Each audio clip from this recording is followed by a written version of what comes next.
Welcome back for episode 74.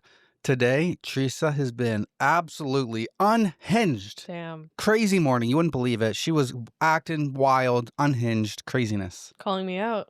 Absolutely. Absolutely unhinged. Sometimes you're unhinged. How? When? Why? Where? Luna's unhinged right now. Do you guys like the cat cam on YouTube? Luna's currently licking her leg. Yes. Smash the like button if you like it. Let us know in the comments that you appreciate the cat cam. I am very excited for this episode. I found a story. Well, actually, someone sent me a story. Okay. Sent us a story last night. Whoa. That fit perfectly into this theme. Cool. Yeah. I have 9 stories. Damn. You're slacking over there with 7. Jeez. All right. Shall we just get into it? Let's get into it. If you guys are new, thanks for joining us. Welcome to ThreadTalk Podcast. Teresa's got her stories, I've got my stories, and we each blind react to them. So let's get into it. All right. Am I the asshole for telling my boyfriend's mother she raised a fucking sociopath who needs to be in a facility?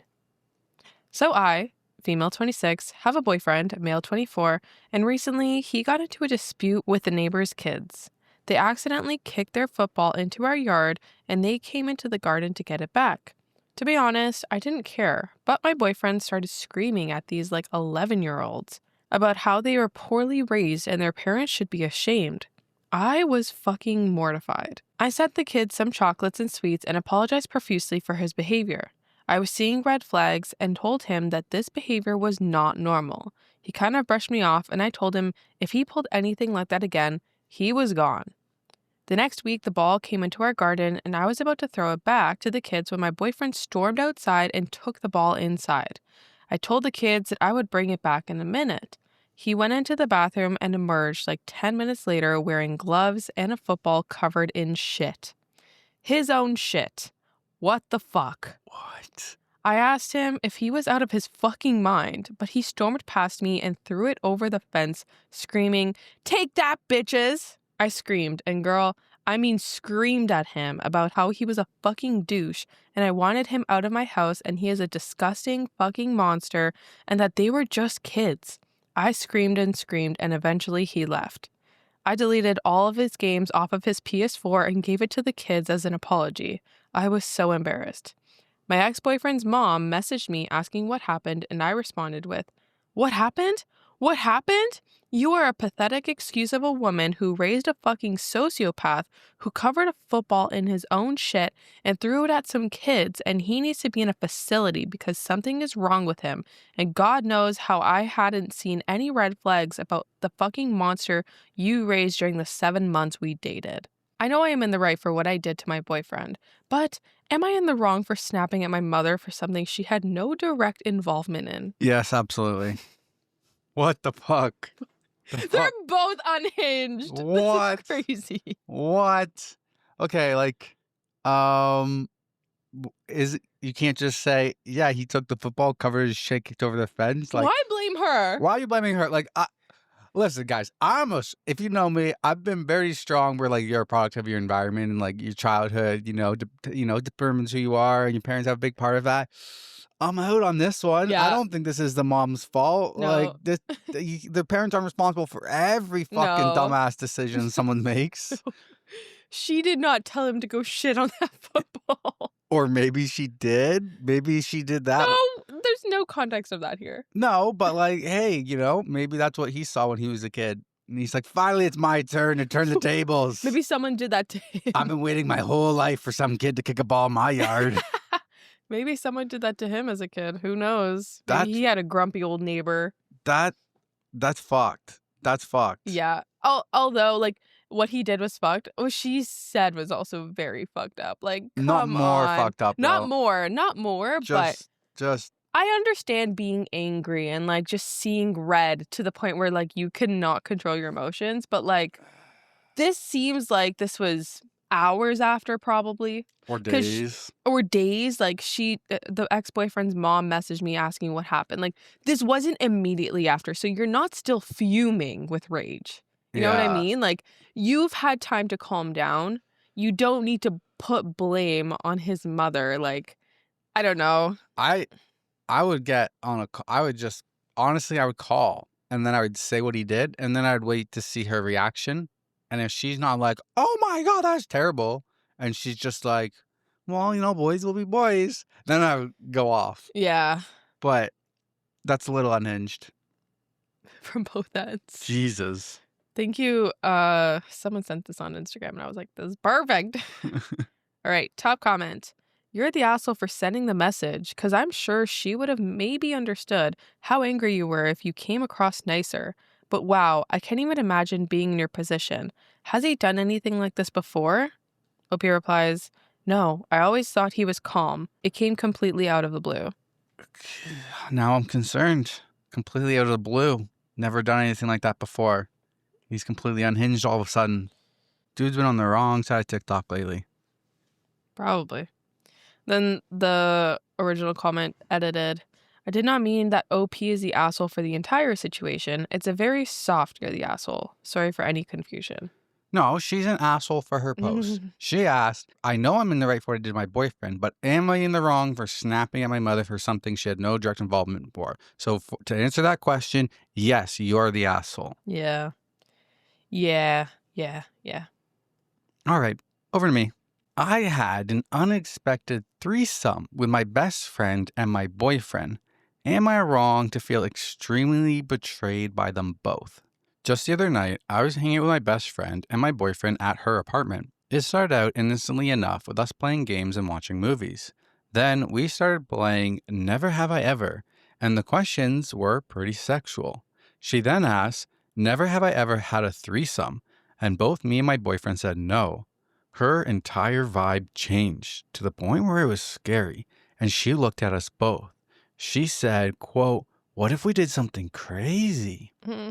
I kind of laughed because no part of me could have ever fathomed what she meant.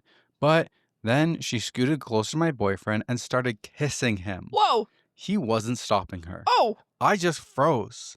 It felt surreal, like a dream/nightmare. There they were, making out like it was the most natural thing in the world. I think I had trauma response of sorts and kind of tricked myself into thinking this was normal. I can't explain it, but it's like my brain wasn't ready to feel the extent of what was happening, so it tricked itself. They started undressing each other, and on instinct, I undressed myself too. What? This isn't a sex sub, so I won't go into the dirty details, but a full-fledged threesome occurred between us. The next morning, I woke up first believing I had dreamt it, but there they were naked on the floor together. I still couldn't process what the hell occurred, so I just kind of ran out. When it finally hit me, I had a full-fledged breakdown. I've gotten calls and texts from both of them asking if I'm okay. I haven't responded. I can't respond. I've thrown up twice from the intrusive memories. I didn't want this. Why did I go along with this? Why didn't I stop it? Why did she start it? Questions just keep swimming in my brain. I don't know what the hell to do. Last text from my boyfriend was, quote, I hope you aren't upset. I think that was such a special event in our relationship, even though it was insane. He knocked on my door and I haven't opened it. I have no idea where to go from here. I still love him, but I can't look at him the same. I mean, I fucking saw his dick go in and out of my best friend. Oh my. Not to mention her. I feel like I've been betrayed in the most disgusting way, even though I let it happen/participated. Am I right to feel like they did me wrong in the worst way? Holy crap. I don't know how this happens. How do you just participate? How do you just, okay, this is normal, and then like get into it? Even more for me, like, how do you participate but then take 0% of the blame pie? Right? Zero You're accountability. just blaming them? I don't know. Honestly, I don't know if like you can be really mad about I don't know. Like if you didn't like it, say something. Like no one forced you to do that. Yeah, I will say like what the friend did was unhinged, like without even for asking sure. for consent, just like straight up kissed him. And like Yeah. I feel like it probably happened so fast and she was like, what the fuck? But still say something. Like speak up. But you did the opposite of speak up. You You took your joined clothes in. off and you did it. That's fucking weird. That's so weird. I cannot see how that, like, she's saying it was like a trauma response, but like I just like maybe it was. My brain cannot comprehend that. I No, don't to me, know. it's just like, why are you being a victim? You participated. Yeah. Totally fine for you to wake up in the morning and have regrets. Yeah. Like, oh, I wish we didn't do that. I didn't Yes. like how it was initiated. Now that I'm thinking it over, I'm not cool with it. Yeah. But you participated. You did the threesome. Yeah. I don't, this is weird. This is very weird. So some relevant comments. This isn't a threesome. That's cheating in front of you, babe.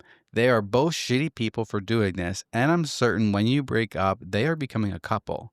Do talk to him, though. I would definitely not be friends with her anymore, and I don't know him, but I would be done too.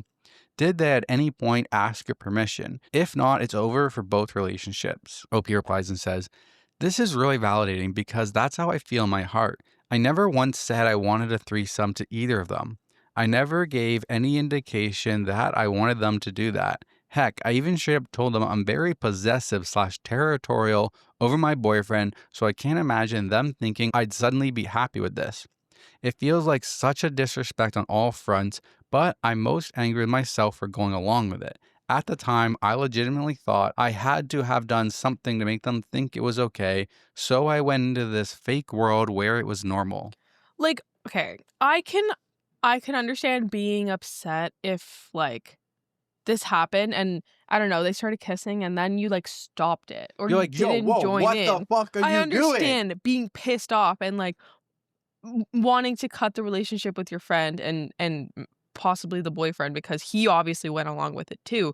But like you joined it. I don't know. Like, You are we wrong for participated. this? Because they're saying that they're considering it cheating in front of you. Like, are we on the wrong side of this? I don't know. Yep. Are we? We are?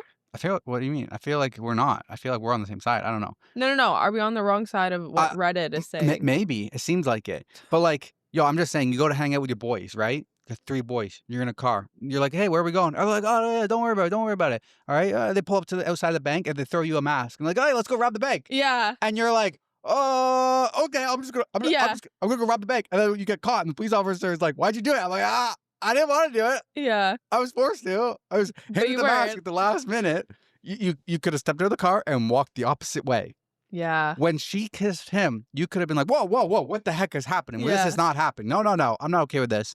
And when the boyfriend, I'm just saying, we have a random friend. We're in our RV travels. We meet a random person at the campground. We bring him back in the RV. We're playing Never Ever Ever. We're sitting in a little circle. Some random chick or best friend starts kissing me, and I kiss back. Or maybe the opposite. You kiss back. I'm like, whoa, what the heck? You immediately should be like, yo, what, why are you kissing me? Get off me. Yeah. Boyfriend didn't do that. Boyfriend's like, he joined in. Nom, nom, nom, nom, nom. Boyfriend's enjoying it. So I'm like, now I'm mad at the person who initiated it, and I'm mad at the boyfriend. Definitely valid to feel that way. If the boyfriend was like, whoa, no, then I'm just mad at the person who initiated it. I feel like we need to read some other comments here to see if we're in the right. All right, let's see what else we got. Ropey adds in the comments that she's typing a text to send them. She says, what do you think of this? Quote, what happened last night has disgusted me at my core. I went along with it, but I was so shocked that I wasn't thinking straight. I feel extremely betrayed by both of you and need a break from you at the least. I would have never done this to either of you, so I can't imagine why it came so natural for you to do to me. Please leave me alone for the time being. See, like, you can say that if you had stopped it. Right? Like, I'm sorry, but like, you participated. I feel like the text should be like, hey, now that I'm sober, I'm actually really regretting my decision. And I don't think this is a relationship that I would like to be in anymore. I don't think I want to be in a relationship with somebody who just so easily went into that. Because now that I think about the initiation part, that has me icked out. Not what happened last night disgusted me to my core. It's like, that would be what you say when you walk into somebody, walk in on somebody. Came so naturally for you guys. How could you do this to me? It's hard for them to know they did anything to you when they're doing it with you. Yeah. When someone says, honestly, OP, I wouldn't send that message. I wouldn't send them the same one.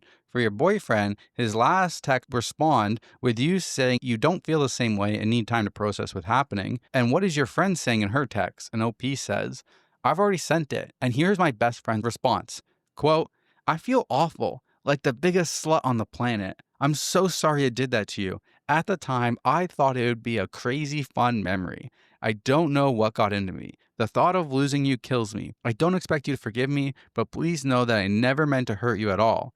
I have issues, clearly. I'll regret this forever if I lose you. I'll give you all the time you need. Okay. Opie adds, I've agreed to meet with my boyfriend in person after he gets off, and I'm going to ask him straight up if anything else happened between them. And then Opie also clarifies the situation. Okay, let me explain how I felt in the moment. When they started going at it with no hesitation, like it was natural, I started blaming myself. Because how could they do this so easily and effortlessly? If I didn't give them some sort of sign it was okay, I immediately blamed myself. I don't know what I did, but I obviously did something because they seemed to think it was completely okay. I also was like, so fucking scared of admitting to myself that my best friend and my boyfriend were about to get it on in front of me that I convinced myself in the moment that I wanted it. Because if I wanted it, it wouldn't be a betrayal. It was like I was desperately convinced myself everything was okay. I just like, I feel like her reaction is unhinged. yeah. It's just, but for some reason, I feel like most people won't agree with her. I don't know. Okay, so there's an update. In a nutshell, here's what I got out of my boyfriend. 1. No, he hasn't been sleeping with her the whole time. That night was the first time. 2. He didn't actively want to sleep with her, but he wouldn't have said no either. He put this down to being a horny guy. 3. He thought that the vibe was super sexual even before she came on to him and that he expected it to happen and thought that I did too. Aw. He mentioned how sexual the questions were and her straight up saying we were turning her on with our answers. She did say this, but I thought she was joking. 4. He didn't push her away because he thought it would be a fun experience for all of us. 5. He admitted to being turned on by her boldness and doing it in front of me. 6. He thought that if she did it so easily, it meant she and I talked about it beforehand, and that's why we invited him. 7. They didn't have sex after I left, but they did express regret over possibly hurting me, and he left soon as he could. I asked if I could see his phone if he'd been talking to her. He admitted that they did message a bit after the ordeal, but it was nothing serious. I asked if I could see, and he got kind of panicky, which made my heart drop. He was like, quote, let me remind you that I was still the mindset that this was a special moment for us. So I knew I was going to get sick from what I saw, but I needed the full truth of the situation, so I asked anyway. He showed me their DMs. They went something like this. Her, let me know if you get in touch with OP. Him, I will. Can I be honest though? Her, of course. Him, last night was the best night of my life. Okay. Her, me too. I feel bad that OP might feel bad, but God, it was so hot. Okay. Him, I'll be sad if we can't do it again. Oh. Her, you are everything OP said you were. Him, she talks about me like that? I'm embarrassed, LOL.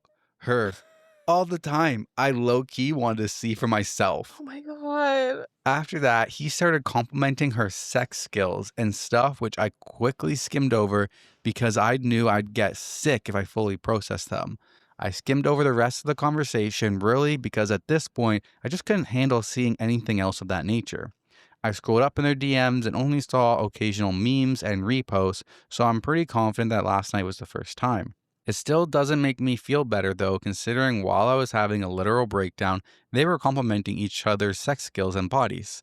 I told him to leave and he begged me to forgive him for everything, but I told him to go fuck her again since he loved it so much.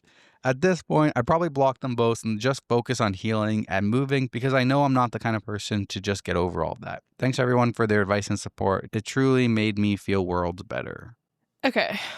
The fact that you joined in, let's put that aside and also just kind of like think of it as, have you ever talked about this with your boyfriend before? Have you ever expressed any interest in having a threesome with anybody? Right? With anybody at all? Because like, I feel like that would be like a preliminary yes, talk. it's needed. Like, It is a prerequisite. Like, to a threesome. right, 100%.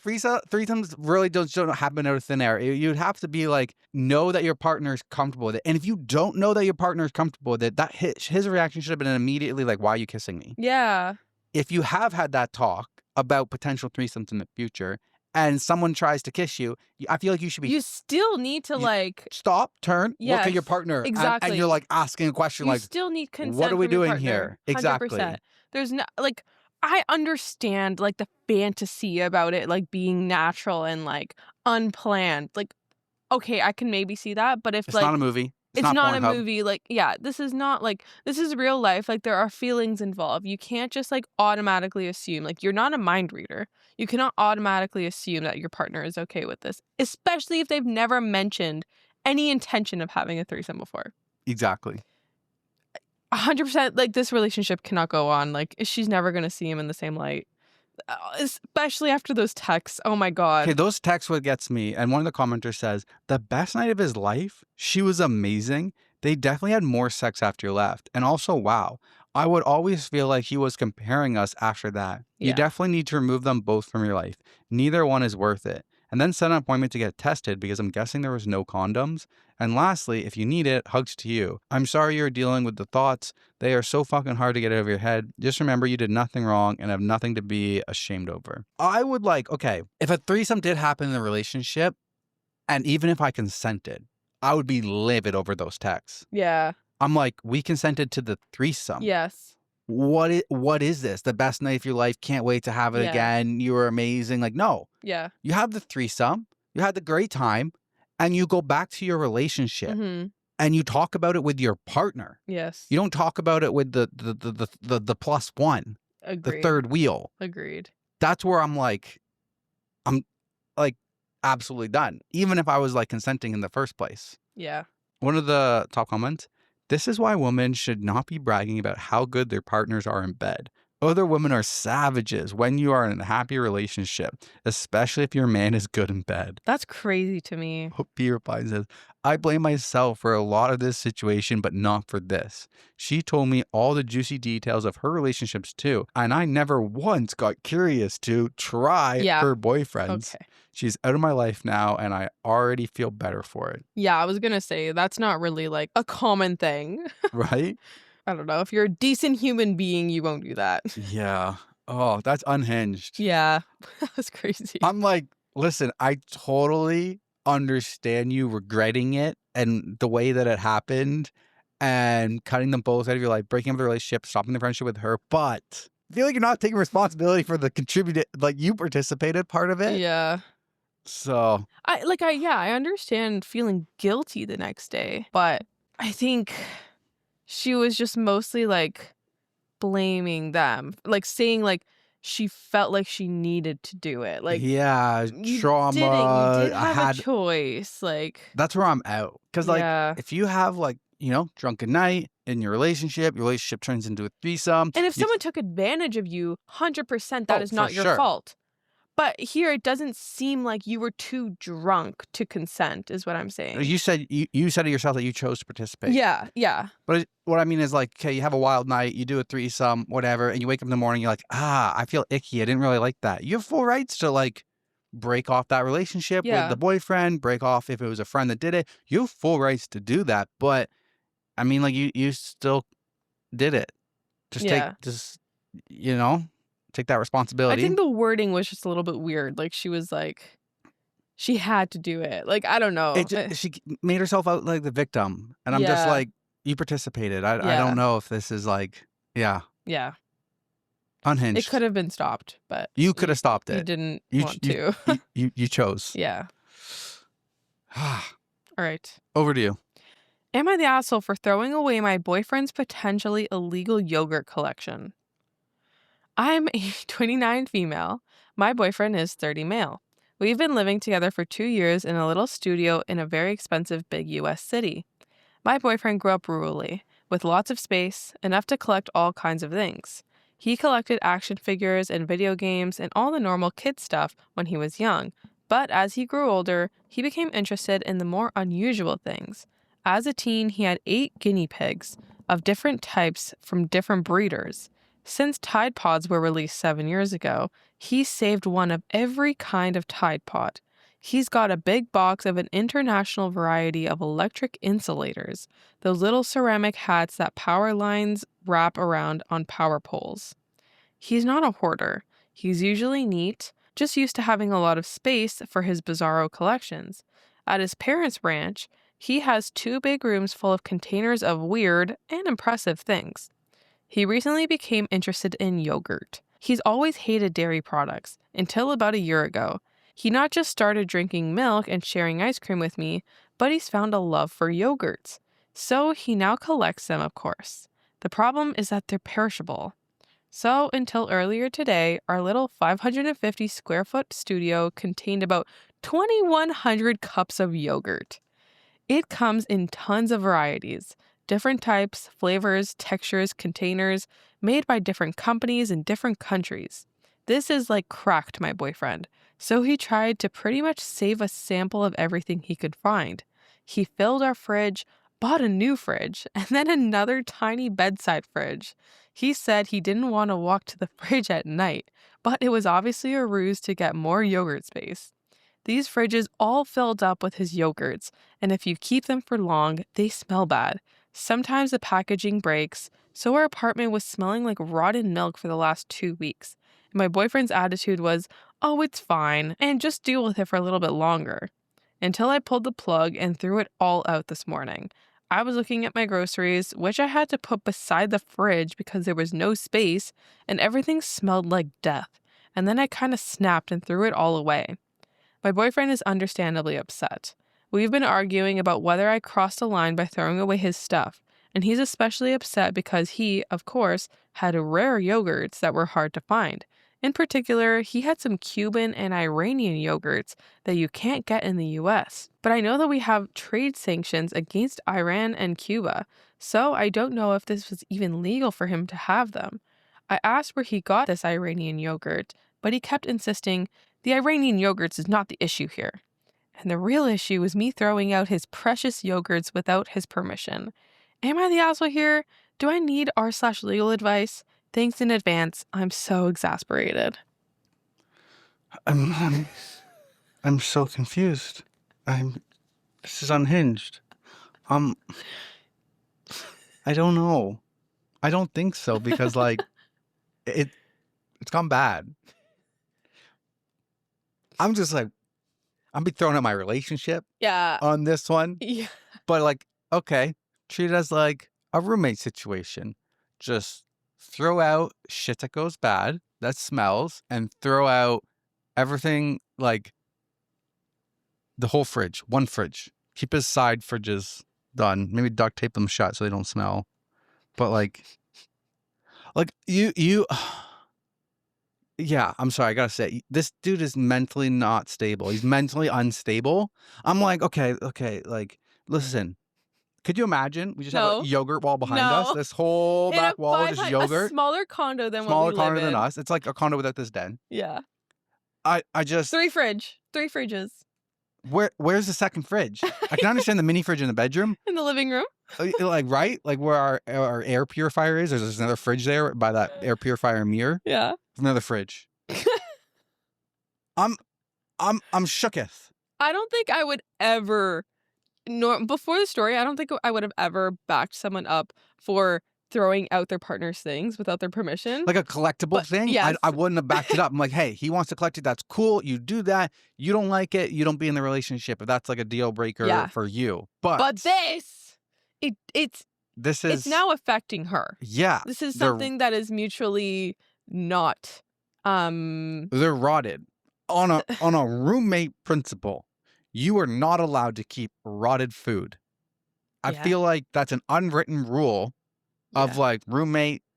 And just like respect too for your partner. Like there's a point where like we are roommates on a level. We're in a relationship, but we share. We live together. Yeah. We're roommates plus starts base roommates. You know what I mean? Whatever. You got something in the fridge and it's rotting. I'm gonna be like, yo, throw this out. Mm-hmm. And if you don't, I'm gonna throw it out myself. Yeah. And if you complain about it, I'm gonna be like, what the heck is wrong with you? It's disgusting. By the way, Teresa has a bad habit with this too. I may sometimes hoard some food in the back of the fridge. And... Teresa has a hard time throwing things out on time when they're bad. I grew up in a household where we were never allowed to throw away food. But you also have a hard time looking at the back of the fridge to see what you have back there that needs to be thrown out. Sometimes I am lazy too. Okay, sure. Sometimes. And then you also have this need to keep sauces. Like, yeah, because sauces in my head don't go bad. Like with our HelloFresh kits or our Factor meals. Use Factor code 50 off ThreadTalk, by the way. The link somewhere. ThreadTalk 50% off your Factor meals. But like if they come with like a sauce in like a little container, like a takeout little plastic container with a lid, like not very seal proof, very easily leakable, and it's not empty. Teresa wants to keep it, and she wants to put it on the top shelf in the door. That's not true. Oh, it's true. We get takeout, and there's like a little sealable thing of ranch from chicken wings. You want to keep that, don't you? Yeah, but not for long. I don't keep that for long because I know, like, if it's not sealed, it is like more perishable than. I don't understand how you could not keep things for long when you have a problem with throwing things out. So they stay for a long time. Long time. So what? Do you want to break up with me over this? No, minor issue. No big deal. Okay. Not a deal breaker for me. Oh, okay. Top comment, quote, "The Iranian yogurt is not the issue here. I hope at some point in my life I can find a way to seamlessly drop this into a conversation." That's gold. Devour feculence. I'm done with you. We're moving on. It's my turn. I'm done. Moving on now. I need to actually seamlessly also integrate that into my day-to-day conversation. No. Not just randomly say it on this podcast. I love that saying. I love it so much. You need to purge. Devour feculence. You need to purge that. No, I love it so much. You need to purge it from your vocabulary. It's the best saying I've ever heard. There was a game. I would watch motocross, and the one guy was the announcers, and then on the podcast on the Monday night, he was like always like a very common, like he'd always come in for like 15 minutes or whatnot to talk to his friend on his podcast, and then they would come up with a skit. Basically on Thursday, two of the guys, because there's a trio of them, two guys would come up with like a word that the announcer dude has to like sneak into his broadcast on the Saturday. And I remember once they had to work in the word El Chupacabra. What is that?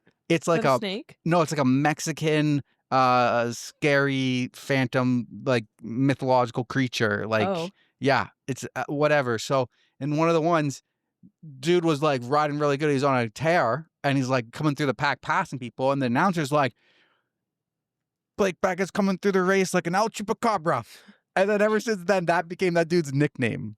That's funny. But just how funny would it be if like people like dropped like words down in the comments, like somehow, like maybe on Patreon or something, we make like a group chat, and like on Patreon, like we can do like they comment for like a word, and then we got to like sneak that word into that actually a following could be fun. episode. That could be fun. I'll have to think about that. Yeah. Gives you guys a reason to come join us on Patreon. Another reason to come join us on Patreon. Bonus episodes every single Friday. If you can't get enough Thread Talk podcasts, come over to Patreon. We throw out bonus episodes every Friday. We're almost up to 50 on there, so damn. But yeah, lots to binge. We appreciate your support there, and the easiest way to support us is just smash the like button or give us a 5-star rating on Spotify and Apple Podcasts or whatever podcast platform you are currently listening on. Thank you. Back to me. Am I the asshole for drinking a protein shake at a friend's wedding? I, 26 female, am a vegetarian, which limits my food options at catered events, such as conferences and parties or a wedding. I am lucky to find vegetarian options that isn't a salad, let alone a vegetarian main dish with protein. I get really lightheaded and irritable when I'm hungry. Sound like somebody? Which makes interacting with others more challenging.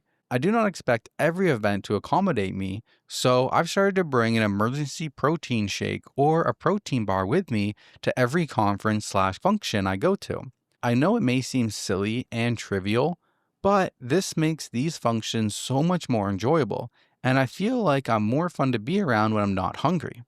This past weekend, my friend, Vanessa, 28 female, got married.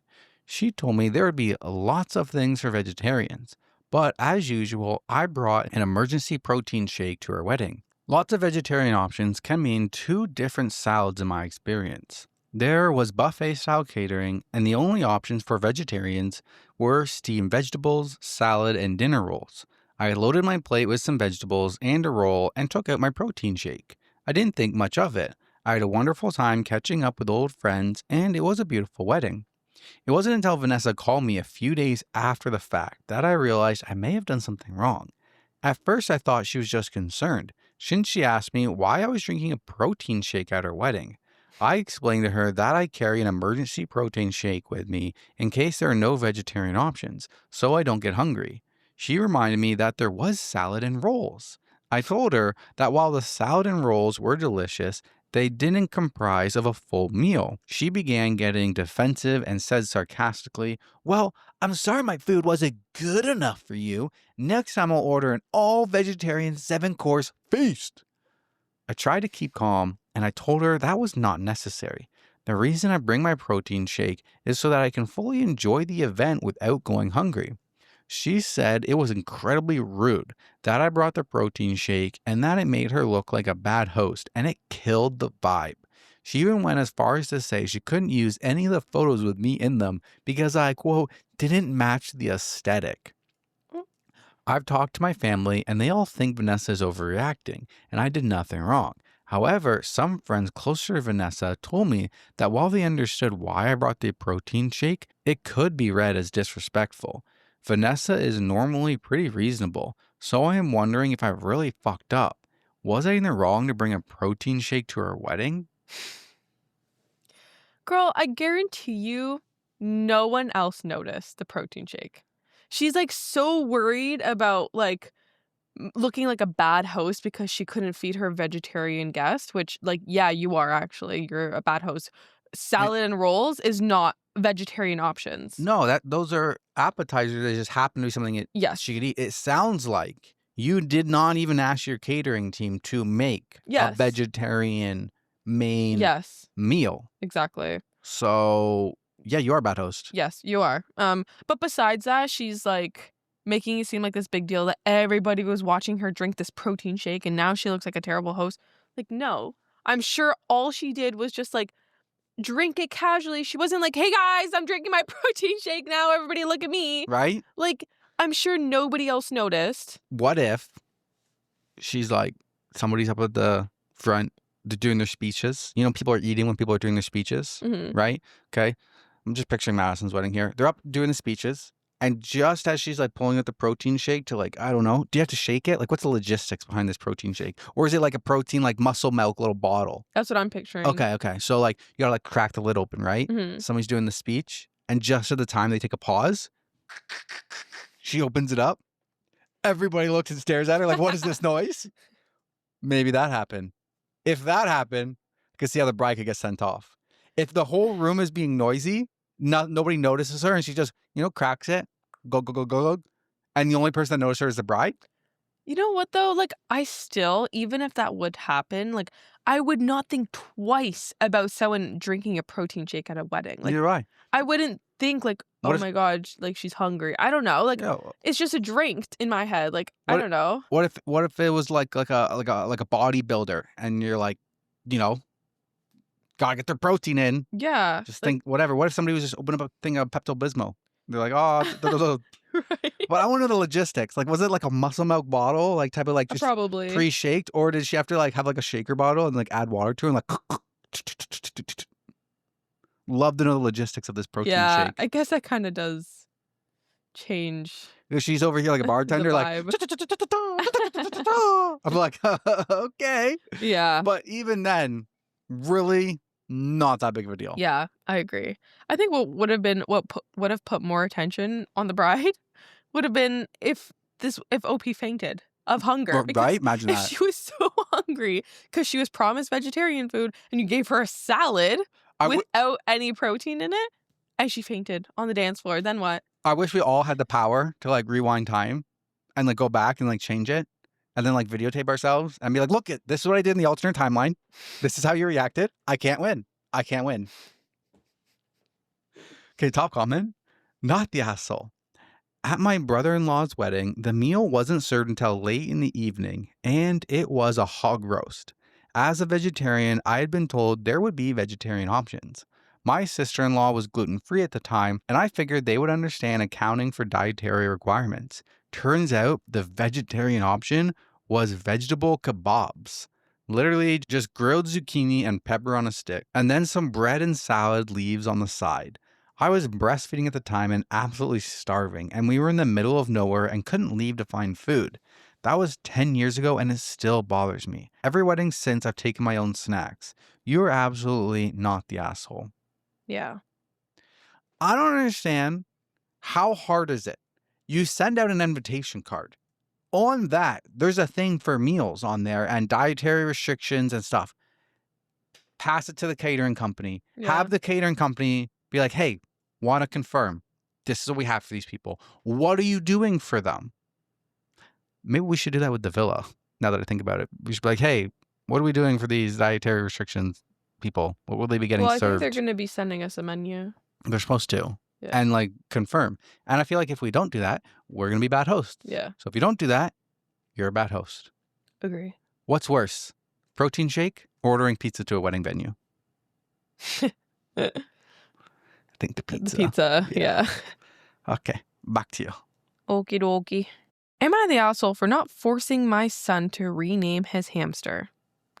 So to start this off, my son is 11 and has been begging for a family pet for a while. I finally gave in when I felt we were ready to take one on, and also when I felt he was ready for the responsibility that comes with one.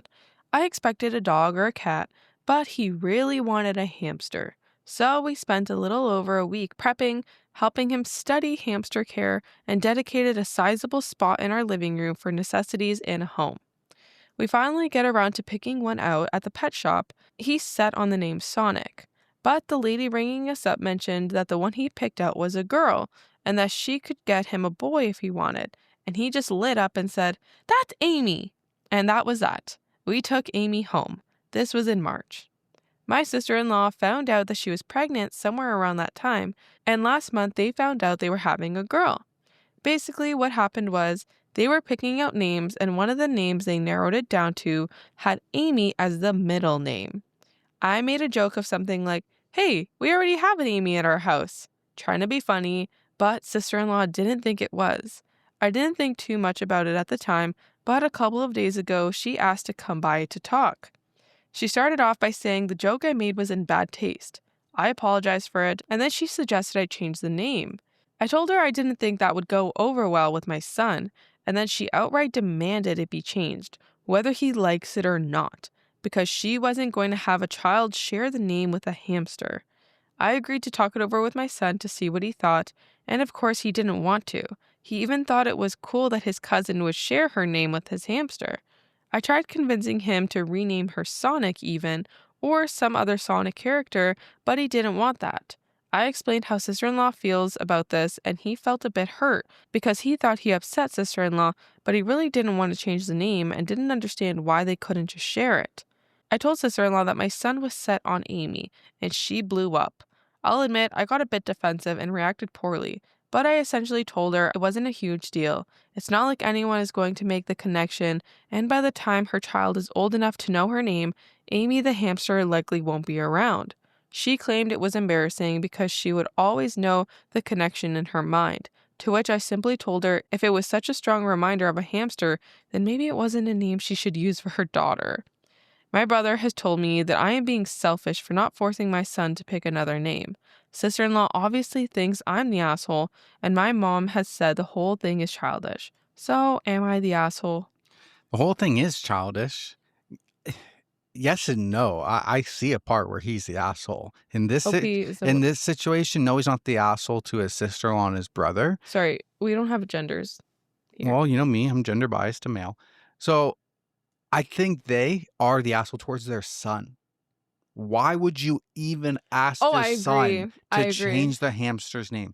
I would Hamster, not have even brought this up to your son. I think you're an asshole for trying to convince your kid to change the name because of a crazy person. Yes. You're trying not to rock the boat, and you only stood up for your son after you failed to convince him to change the Yes. name. I think that is bad parenting. I agree.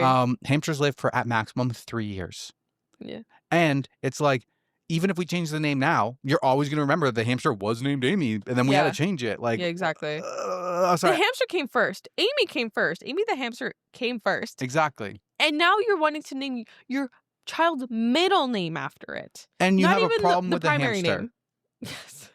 I would honestly name every single future pet in my family Amy. Amy. Amy number 3, Amy number 7, Amy number 12. I'm just keep a theme. Oh, you got Yeah. a new dog? Finally a new name? Nope. Amy number 7. Even if it's a boy. Amy. Amy. Sir Amy. Right? Oh, man. That kind of infuriates me a bit. Is very that entitled. I'm more upset with the way OP handled it with their son. Yeah, me I too. tried to convince to be Sonic name or any other Sonic character. And it And made him only- feel hurt. And it made him feel hurt. And only once that happened, then you go over there. You should have never done that in the first place. It's Yeah. a freaking name. We do not negotiate with crazy. Mm-hmm. Yeah. I like that. I want a t-shirt that says that, or I want something. That's my life slogan. Like, you know, the United States in the movies, we do not negotiate with terrorists. In real life, I don't negotiate with crazy. Top comment. The lifespan of a hamster is 2 to 3 years. The problem will solve itself. No, it won't, because Yeah, it's not. I don't think that's when- really the issue here. when Like, you have a crazy person, Yeah. that's always going to remember that the name was linked with the hamster. another comment. Seems like Sonic is available. Suggest she call the baby that. That's so good. Use that as the middle name. That could be your new middle name, Sonic. What? Mine? You need a middle name? No, I don't. I've don't gone 26 years without one. Yeah. Yeah. All right, if you decide what you're gonna, Yeah. you decide what you're gonna do With what? when we get married. I'm taking your last name. Are you This gonna- is not news to you. Yeah, but are you gonna put Openisano as your middle name? No. Still out on that, eh? Just checking in. I'm not changing my mind about that. Oh, okay. I'm just checking in. Who knows? I don't want my middle name to be Openisano. Maybe you have changed your mind. I wouldn't know unless I checked in with you. We haven't gone through the process yet. No, We've okay. been talking about it for a while, but the paper's not done. So But I can just tell checking you. in. No. Okay, that's fine. Thank you for your concern. You're welcome. I'll tell you going forward. Yes. I will not change my mind. So there's okay. no need to check in on me about that. No need, but it's No, still no. it's still polite No, to it's, check in it's actually not. once in a while. Very polite to check in. We'll check in one time. We'll check in. Mm-hmm. In a month and a half, I will be Teresa Katu. Mm-hmm. Just Teresa Katu. Probably about 2 months though, because we gotta do it after we get back. Yeah, I so guess. it'll be like late June that happens. Yeah. Yeah. All right, back to you. Okay. My girlfriend beat the shit out of someone who broke into her house. Slay. The other night, I was sleeping at my girlfriend's. She lives one street over from the middle of nowhere. No streetlights, no sidewalks, and keeps her house dark at night, except for the room she's in to attract bats and detract bugs. I think it was like 2 a.m. when I woke up to my girlfriend telling me to call 911. Long story short, a guy had broken a window into the garage and was going through my car. He had a knife, but my girlfriend had a shotgun, unloaded, and wanted to scare him off with it. Cops really gave us a verbal shakedown for that, by the way. We're fucking idiots and don't ever confront a burglar. But this guy was clearly unhinged and charged us. I don't really remember how it happened, but my girlfriend somehow tripped him, or maybe he tripped on his own, and then started basically tramping this guy's ribcage down into his lungs with the stock. I had to physically stop her. A little bit about my girlfriend. She cries when she sees a sick or hurt animals. She's constantly doing or offering to do nice things for people. She wouldn't even squash bugs. She catches them and releases them if she finds any. She's a Buddhist. Nonviolence is important to her. Before this, I described her as the gentlest person I knew. So what the fuck? After I stopped her, she was so calm. She sat cross-legged on the floor and then made a call to a lawyer before the cops even got there. No charges for girlfriend. Yet, lawyer has been helpful, cops less so. They wanted to arrest me when they got there for some reason, and my girlfriend had to actually ask for an ambulance for the guy because they tried to just load him into the police car and he was screaming and moaning. Jesus. He lived but is still in the hospital. It's been 2 days since this happened, and I still feel like my heart is racing. Every time I see my girlfriend, I see her covered in blood with a shotgun. It hasn't changed how I feel about her, but god damn, it's changed how I see her. Jesus. Why were you laughing halfway through? Just because it was like polar opposite. She cries when she sees sick or hurt. Oh, Like, that's me. She's the most gentlest person. She doesn't even squish a bug. Like, that's she's like out here like boom, boom, boom, boom. I'm just like picturing that. Holy shit. Is this advice or just true off my chest or what? True off my chest. yeah. Damn. I I could see how you could maybe see her in a different light. What is your stance on this? My stance? Yeah, because I'd be like, yo, you're badass. yeah, like, I don't know. Maybe like, does she need to go that far? Like, no. I mean, How do you know when I know, how do you know when it's too far or not enough? right? Like, at one, One less hit, maybe he stood up. yeah, like at one end, you're trying to protect yourself, and it is kind of what's it called? Self, Protection? no, yes, is that the word? Self protection? Self-defense. Self defense. Oh my gosh, ouch. Words are hard. Words are hard. Self defense. There was people screaming. Yeah, I know. Self-defense! I know. So yeah, I don't know. Maybe she did what you couldn't do. Maybe she was just in front of him. Then he didn't get a chance. Sounds like she had like grabbed the gun. She was kind of like, it's her house. I feel like if this was a man, like people wouldn't think twice about it. You know what I mean? I guess, yeah. Like, oh, you're a man. You're supposed to be strong, and Supposed to fuck him up. yeah, that's why I'm kind of like, okay, good on her. I kind of think violence is the answer all the time, but when it's like someone's breaking into your home, like you don't know. It's either you or them sometimes. Like, Right? you don't know what they're gonna do. You don't know what they're capable of. Fight or flight. Yeah, and she fights. She fights. She fights good. So there's a couple edits to clarify some things. My girlfriend is doing good, all things considered. Someone was worried that the blood was hers. The guy came in pre-wounded because there was bloody handprints on my car. Oh. He was definitely on something. My girlfriend is currently taking a bunch of drugs since she was exposed to his blood too. Ooh. Girlfriend hasn't talked much about what happened, and I'm not going to push her right now. I am worried about her. I am taking care of her. I've been staying with her since this happened and feeding her. Someone said to bake a cake. I am a professional chef. Also, apparently an idiot. After this, I'm going to the store. A lot of people seem to think my view of her has changed for the worse. This is deeply untrue. Rereading my post, I realized I made it sound that way, so that's my fault. But it's still pretty fresh in my mind, and I'm processing things on the go. I was just having difficulty reconciling this new view of her with who I thought she was before, but I realize now that she hasn't changed. I just learned more about her. And what I learned is that she's a certified badass, to quote many of you in the comments. Mm-hmm. Also, a lot of people are calling me out for not helping more. Don't get me wrong. I feel guilty that I didn't do much other than call 911 in the moment. I don't want to sound like I'm making excuses for myself because I was still absolutely scared shitless. But my girlfriend didn't really give me a chance to help. This all happened very quickly. By the time she woke me up, she was armed and out of bed. I'm deaf in one ear and a heavy sleeper anyway, so I'm glad she woke me up at all. I'm not sure why the shotgun wasn't loaded. She only told me afterwards. I was expecting her to shoot him, not beat him half to death. Read the cops. I won't go into it, but my girlfriend has had issues with the local cops before. She lives in a town that barely qualifies for its own police department, and the one they do have has nothing to do 99% of the time. They seem like they were in a rush to get finished with us the whole time they were there. I think they were probably pissed that they got called out on a 4th of July for something that actually requires paperwork. Thank you for everyone in the comments. I read every single one of them so far.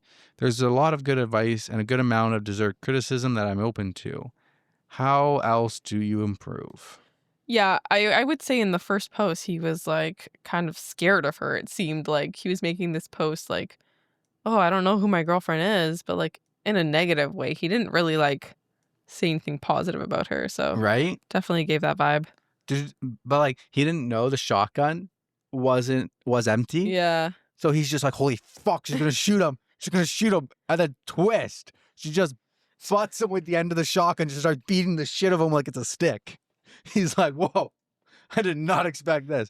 Like it's It's one so crazy. okay, like it's one thing to like hold a gun and be like, oh, freeze, Yeah. or I'll Yeah, yeah, shoot. yeah, And like, yeah. are we gonna hear a loud bang or not?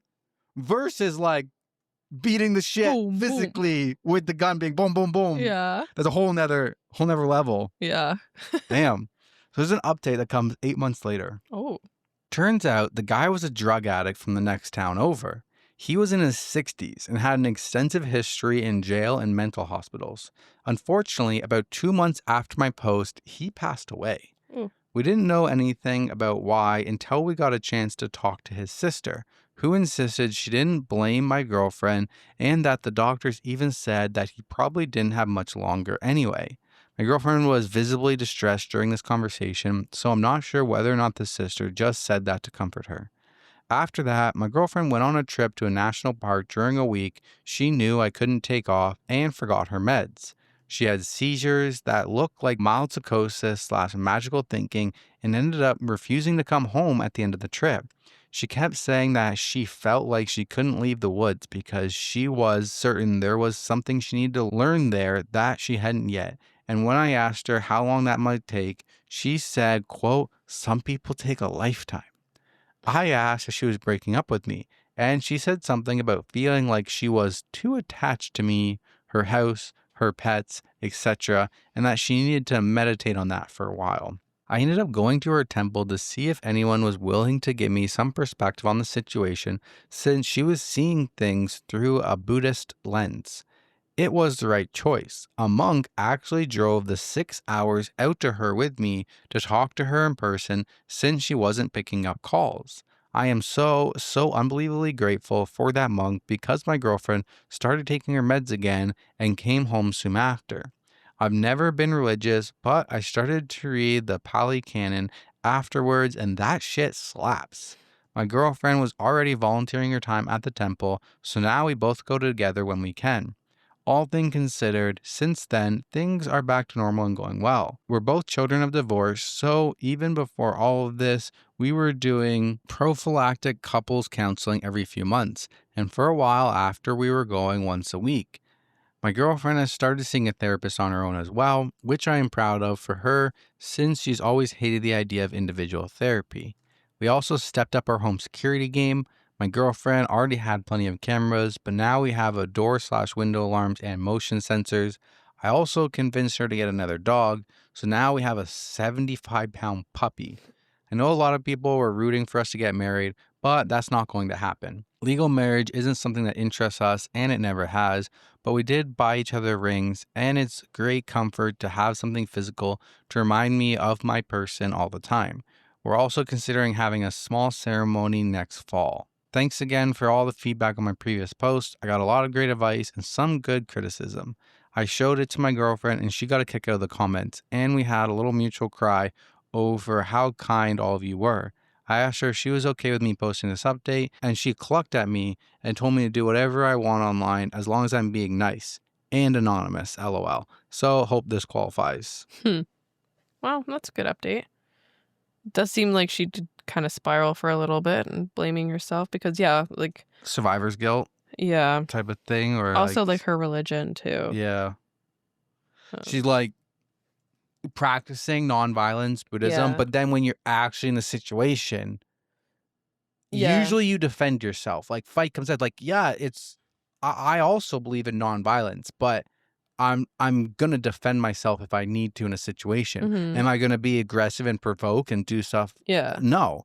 But I'm gonna defend myself. But I can understand if you're like committed to nonviolence and then you get put in a situation where you need to defend yourself. It's hard to. It's like what you've been trying to like avoid. Yeah. Like you're trying to be this other person, and yeah, I could see that. Yep.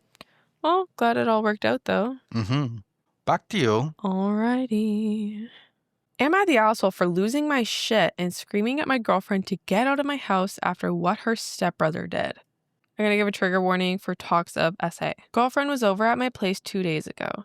We're both 20. She has a stepbrother who's 23. Before this, I'd only met him a few times and he seemed like a regular dude. She asked if it was okay for him to come over too for a couple of hours, and I said why not. He said he would get booze and pizza, and my parents were away visiting relatives for the weekend, so I figured we could shoot the shit. I have a little sister who's 15. They came over and she stayed up in her room the entire time. We were a little bit tipsy and my girlfriend's stepbrother asked if he could use the bathroom. I pointed him to the one down the hall. My girlfriend and I were preoccupied and didn't even realize how much time he was taking until we heard raised voices upstairs. We immediately went up to check what was going on and found my sister crying. Dude had gone up instead of using the washroom. My sister's door had been ajar, so he apparently walked into her room. All details I managed to wrangle from my crying sister, by the way. She was taken by shock and was trying to stay calm, but he wasn't leaving. He was trying to chat her up. She told him to get the fuck out and he closed the door behind him instead, which is why she started freaking out. She tried to get past him to open the door and he grabbed her, but she managed to open it anyway. I'd reached the landing by then, so he backed off. Obviously, I was super fucking pissed. There was a lot of screaming going on, lots of accusations. We were all drunk except for my sister. After getting the story from her, girlfriend's stepbrother was stuttering and deflecting. I'm pretty sure I threatened violence at some point. My girlfriend was trying to be the mediator. She said I had to calm down and couldn't fly off the handle based off word of mouth. But I was there. I saw my sister crying in panic. I know what she's like, and I know she wouldn't lie about something like this. Why would she? I told her stepbrother to get out of my house. My girlfriend kept saying we could sort this out and have a proper conversation, but I didn't see what conversation was there to be had. Eventually, she said, what if my sister was lying? In front of my sister's face. I asked her what on earth would make her think that, and she said she's a kid and could be making it up for attention. Like the title said, I lost my shit. I told her to get the fuck out, and afterwards she kept calling me, but I ignored everything. The dust has settled a bit. I went over everything again with my little sister. She promised me it happened the way she was telling me. She told me she was scared he was going to SA her. My girlfriend texted me this morning saying I shouldn't have raised my voice like that, and I scared her. I thought of apologizing then, but she still hadn't said a word about apologizing to my sister or addressing the issue with her stepbrother. I only replied that we had to talk, and she said there's nothing to talk about. There's no hard proof, in her words, and the stepbrother ended up doing nothing, so she told me she would deal with him and I should drop it. I don't know if I'm the asshole for the way I handled this. Maybe if cooler heads prevailed, the silent treatment wouldn't have happened and we could have discussed everything. I don't know what to do from now on either. I love that girl. I don't want us to be over, so I want some advice on where to go from here, too. Oh, fuck off. It's over. I'm It's done. Fucking over, bro. Maybe she's lying. Maybe she's lying. He said he was going to the washroom. He's upstairs in his room. I don't give a fuck. There's nothing else needed. Nothing else could be said. And the fact that you even slightly defended him, I'm done. I'm done. You're done. You're done. Yep. I just said, try not to be a violent person or anything like that. But that's an easy situation for me. It's pretty clear cut. You walk upstairs. He closed the door behind him. Yeah. She's screaming for help. There's It's a pretty nothing clear, up to imagination at that point. There's- It's like, there- okay, really nothing. there's A and B and C. Like, it's very clear. Fact A, he's Yeah. not in the washroom. Yeah. Fact B, he's in her room. Yeah. Fact C, she said he closed the door. Absolutely believe her. Why would I She's not yelling, believe her? she's I would- screaming. I would believe everything she said. There's no interpretation here. She was staying away from them. Her room is nowhere near the washroom. There's no interpretation. Mhm. There's no misinterpretation. There's no way you can misinterpret it. Yep. That's it. It's a clear-cut case. Yeah. And the fact that she's defending her stepbrother is like, okay, family, defend, whatever. But you are blatantly ignoring the facts. And now you're calling my sister a liar. Yep. I don't love you anymore. We're done. Yeah. Bye-bye. Or maybe I do love you and maybe it hurts, but bye-bye. Yeah. Bye-bye. Bye-bye. Bye. I think even if this wasn't done to his sister, if it was just done to someone else and she told him this story and was like, oh, my brother was accused of this and whatever, like that would still be enough for me to be like, wait, what? Like you're not believing like the woman? Like Right? why are you just like blindly agreeing with your brother Exactly. when it's like there's evidence that like there's not cold hard evidence, but like there's clear facts. It's clear. He said he was going to the washroom, which was downstairs. Yeah. And you find him upstairs in your sister's room with the door closed. Yeah. Facts. Yeah. And someone's screaming. Yeah. Facts. Yeah, no, I wouldn't want this person to be my life partner. No. I wouldn't even want this person to be in a friendship circle, anything. Yeah. I just imagine a social networking thing of this boop, delete in the trash can. Yeah. Boop, boop, boop, boop, delete. All right, top comment. A 23-year-old man should not be trying to chat up a 15-year-old. Full stop. Absolutely. Yeah. Absolutely. Like, why? Why were you trying to chat her up? Like, even that. Yeah. Like, why? No, like trying to chat up in this situation is going into her wrong. room. That's fucked up. If you were getting a drink from the kitchen and she walked in the kitchen and you try to chat with her, okay, there's nothing wrong with like, hey, what's up? If it's like harmless. Yeah. If you're not trying to flirt with her, like exactly. Yeah. Like you're walking out of the washroom, she's walking down the hallway, and you're just like, hey, how are you? Okay, cool. Like that's chatting someone up. You were not trying to chat her up. Mm-hmm. This is not chatting up. You went out of your way. Yeah. To go into her room for what? Exactly. To go ask her how her day was? I don't think so. You don't know her. You stranger danger. Yeah. So there's an update. First off, thanks everyone who commented on my previous post. I tried to read as many comments as I could. I got some great advice. My girlfriend asked me yesterday if we could talk in person. I agreed. We met at a public park. She showed up already looking on the verge of tears. User buttered_crumpet09, your comment was goated. I basically said it word for word to her, lol. Wait, now I need to read this comment. It's a reply to a comment. The comment says, quote, hey girlfriend, this isn't about you and your feelings. Your adult drunk stepbrother went into the bedroom of my underage teenage sister, shut the door behind him, and would not leave. The best thing that I could do was make him leave. Rather than being appalled and apologetic, you had the audacity to question whether my sister was being honest in front of her, at which point I lost my temper. How could you accuse her of that while seeing how upset she was? Even if you had doubts, that wasn't even vaguely the time or place. Since this happened, the only person you've cared about is yourself. You want an apology for me being angry and shouting, but not once have you apologized or asked about my sister. Again, this isn't about you, and I don't think this is going to work out since I wanted to protect my underage sister and you want to protect your feelings and your potential predator of a stepbrother. Am I sorry I raised my voice at you? Yes, but if a situation ever warranted it, it was then. And no, you've never seen me like this because I've never been in a position where a grown man shut himself in my sister's bedroom and made her afraid she was going to be essayed. Now we're done and there's nothing left to say. Yep. That's what I would send to her. She's a ship egg, and I'd bet he's done this shit before. So that's like, yeah, perfect. So OP in the update says, that comment was goated. I basically said it word for word to her, lol. She let me speak and was silent for a long time before she said she was sorry for the way she had reacted. She told me she had been drunk and panicked and hadn't been thinking clearly and was trying to stop it from becoming a fight. We discussed her stepbrother. She told me he has a weird streak and acts oddly sometimes.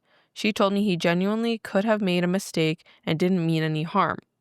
I asked why he'd gone upstairs in the first place and why he'd shut himself in with my sister on finding out he was in the wrong room. No answer. I asked how was she so sure he had no perverted intentions. No answer. Some of you suggested that the stepbrother might have had a history or even might have done something to her. I didn't outright say it, but I was implying it. I kept saying, what if he had gone further? What if he's assaulted someone before and you don't know about it, etc.? I asked if there had been incidents like this before and how she could possibly downplay what happened. She didn't have anything to say, but again, at that point, she was too choked up to speak properly, so I don't think she could have answered even if she wanted to. Anyways, I wasn't there to listen to excuses or justifications, and I told her that. She asked me if we were over, and I said the only way we could move forward was if she apologized to my little sister and then stopped all contact with her stepbrother.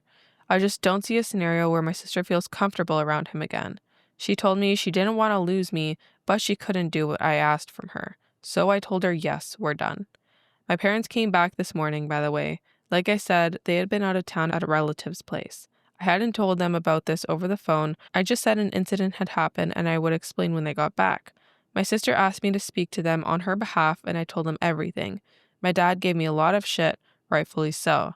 He says he wants to speak to my ex's parents about this, let them know what their son did. Police here are about as useful as tits on a bull, but we discussed it and we're going to file a report. I highly doubt it will go anywhere, but at least it will be a record in the system. My sister is doing better. She was really shaken up. She asked if she could sleep in my parents' room or mine for a bit. We will probably arrange a therapy or counseling session for her and let her decide if she wants to continue. I'm going to take her bowling and then we'll get food. Just the two of us, so I can apologize on my part. I feel upset. I feel guilty, actually. I trusted my ex, and me being naive put my little sister in danger. I've always thought I was a responsible person, and this happening when I was supposed to be in charge is fucking me up. I'm pissed at myself, not gonna lie. But we move. My favorite comments to read were the ones telling me what to do to the stepbrother. I don't even want to see his face again, but in case I do, someone let me know if you have a wood chipper lying around. Thanks, everybody. God damn. I mean, I think he handled it perfectly. Yeah, Like yeah. I can't see a better way for him to handle that situation. Tell the girlfriend it's done, explain yourself, you're not there for excuses. File the police report so that there's something on record against his name if anything in the future happens. Yeah. Help your sister, take the shit from your dad. Yeah, you should. It's not your fault, but it is your fault. Like it's not your fault, but it is your fault because you did It wouldn't invite have them into your. happened. Yeah. It wouldn't have happened without you. There's a cause and Yes. effect, and there's a direct cause and effect here. There's like indirect cause and effect here. I would say in this situation, you invited over someone you could trust. They brought someone that maybe they may or not have known. We don't know what she knew exactly, but you brought over someone you trusted. They had a +1 and it turned into a bad situation. And that was on your watch. So at the end of the day, the buck stops with you. And you absolutely have you should be feeling guilty about that. But like you said, we move on. Don't hold yourself up on it forever because it wasn't directly your fault. Take the responsibility, learn from it, and move and going forward. But absolutely, like, what if it went farther? You would feel worse. Like, you do have a responsibility to take on. Yeah.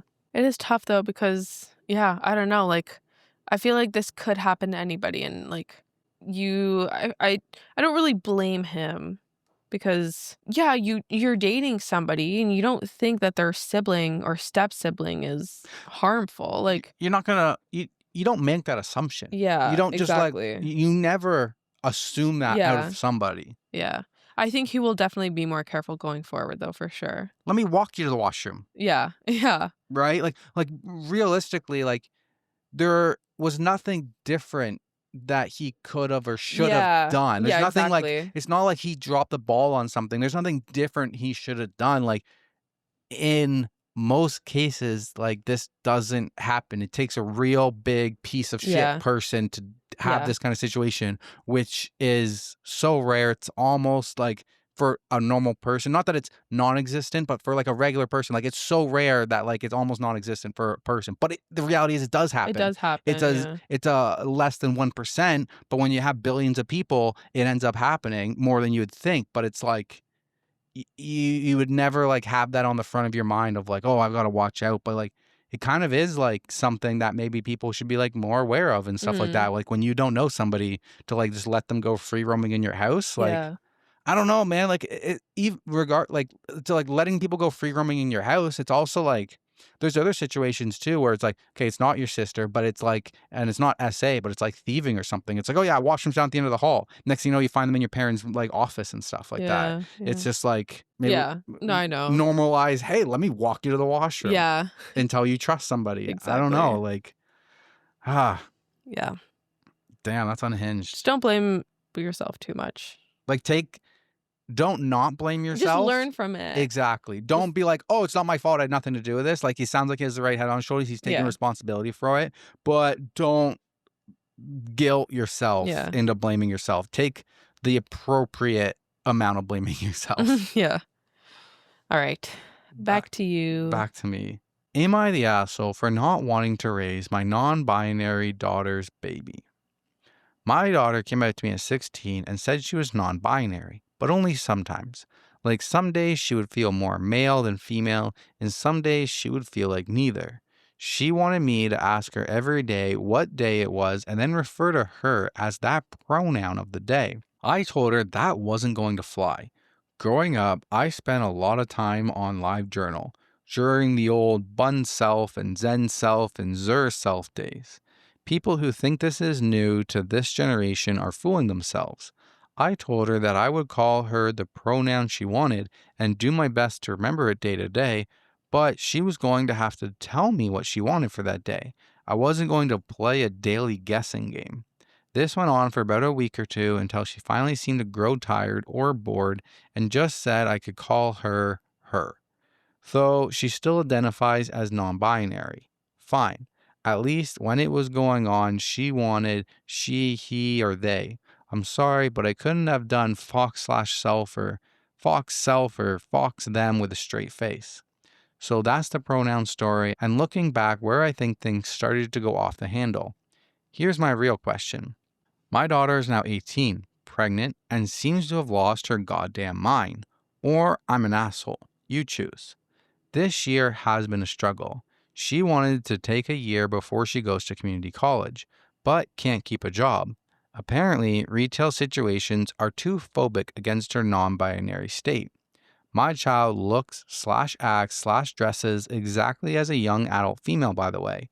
When I asked how people are being phobic against her, she gets as prickly as a cactus, so I really don't know the details. She's been through 4 or 5 jobs this year. Quit all of them. She won't consider call centers that aren't face-to-face because she doesn't like to talk on phones and is apparently looking for a remote job without any luck. She's been unemployed since Thanksgiving. She quit her last job on Black Friday, in fact, and I was on the verge of laying down the law, telling her she either needs to go to school this upcoming semester full-time or get a full-time job or move out with her friends. But now she's come to me and she's 5 months pregnant. She's very angry at me, says it's all my fault because I didn't put her on puberty-blocking hormones when she came to me 2 years ago. She believes I am, in fact, trying to feminize her by getting her birth control, the pill. She's been throwing her prescription away. This is where I might be the asshole. I called her a little idiot. We don't use that sort of language in my house, and I never call people names, especially my own child. But at that moment, I could just see red. The hormone thing is a non-issue in my opinion because this is the first time I ever heard of her wanting hormones. What was I supposed to do? Go back in time? As for the birth control, it's also the first time I'm hearing anything about this. There are non-pill options that don't have estrogen. If that was her want, all she had to do was ask, and I could have driven her to a doctor myself. Or she could have taken the car, as she has, and done it. She has her own medical card, even. Though, to be fair, I don't know how she would have managed the copay without a job. I know for a fact her high school gave out free condoms like candy because her friends were always giggling over flavored sample packs and even blew a few of them up like balloons and left them around the house one time. She had all the birth control she could ever want and used none of it. It gets worse. We're way past the date of abortion. Again, I would have helped her if this had been her wish. We live in an abortion-protected state and can afford it. She's known she was pregnant since about 2 months and has come to think of the baby like a sibling. She expects me to raise it as if it was mine. Ugh.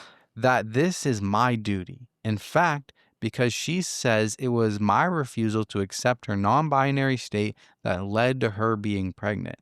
So she was going to get a brother or sister, and I was going to have another child. You can say my language grew sterner to versions of, get your head out of your ass, and congratulations, mommy, you have some hard decisions to make. and I said I would absolutely not raise her baby for her. She also refused to say who the father was. Now that I've cooled down, I'm really hoping she has a secret boyfriend.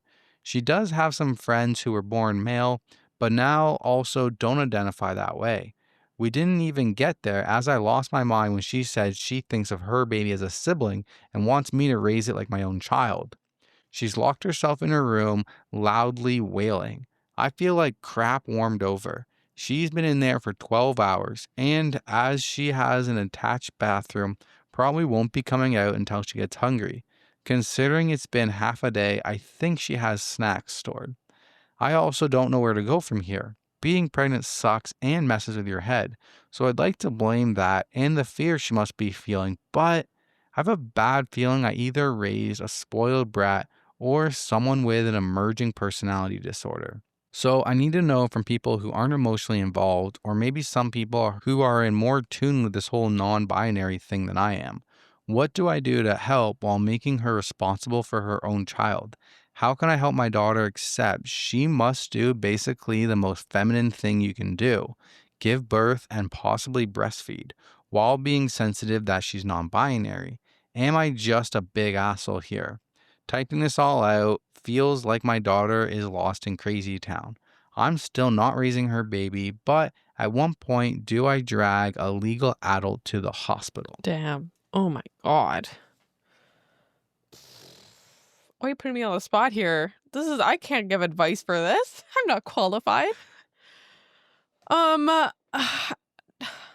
She needs to take accountability for her actions here. This is not, you cannot go have sex and then blame your mom and expect your mom.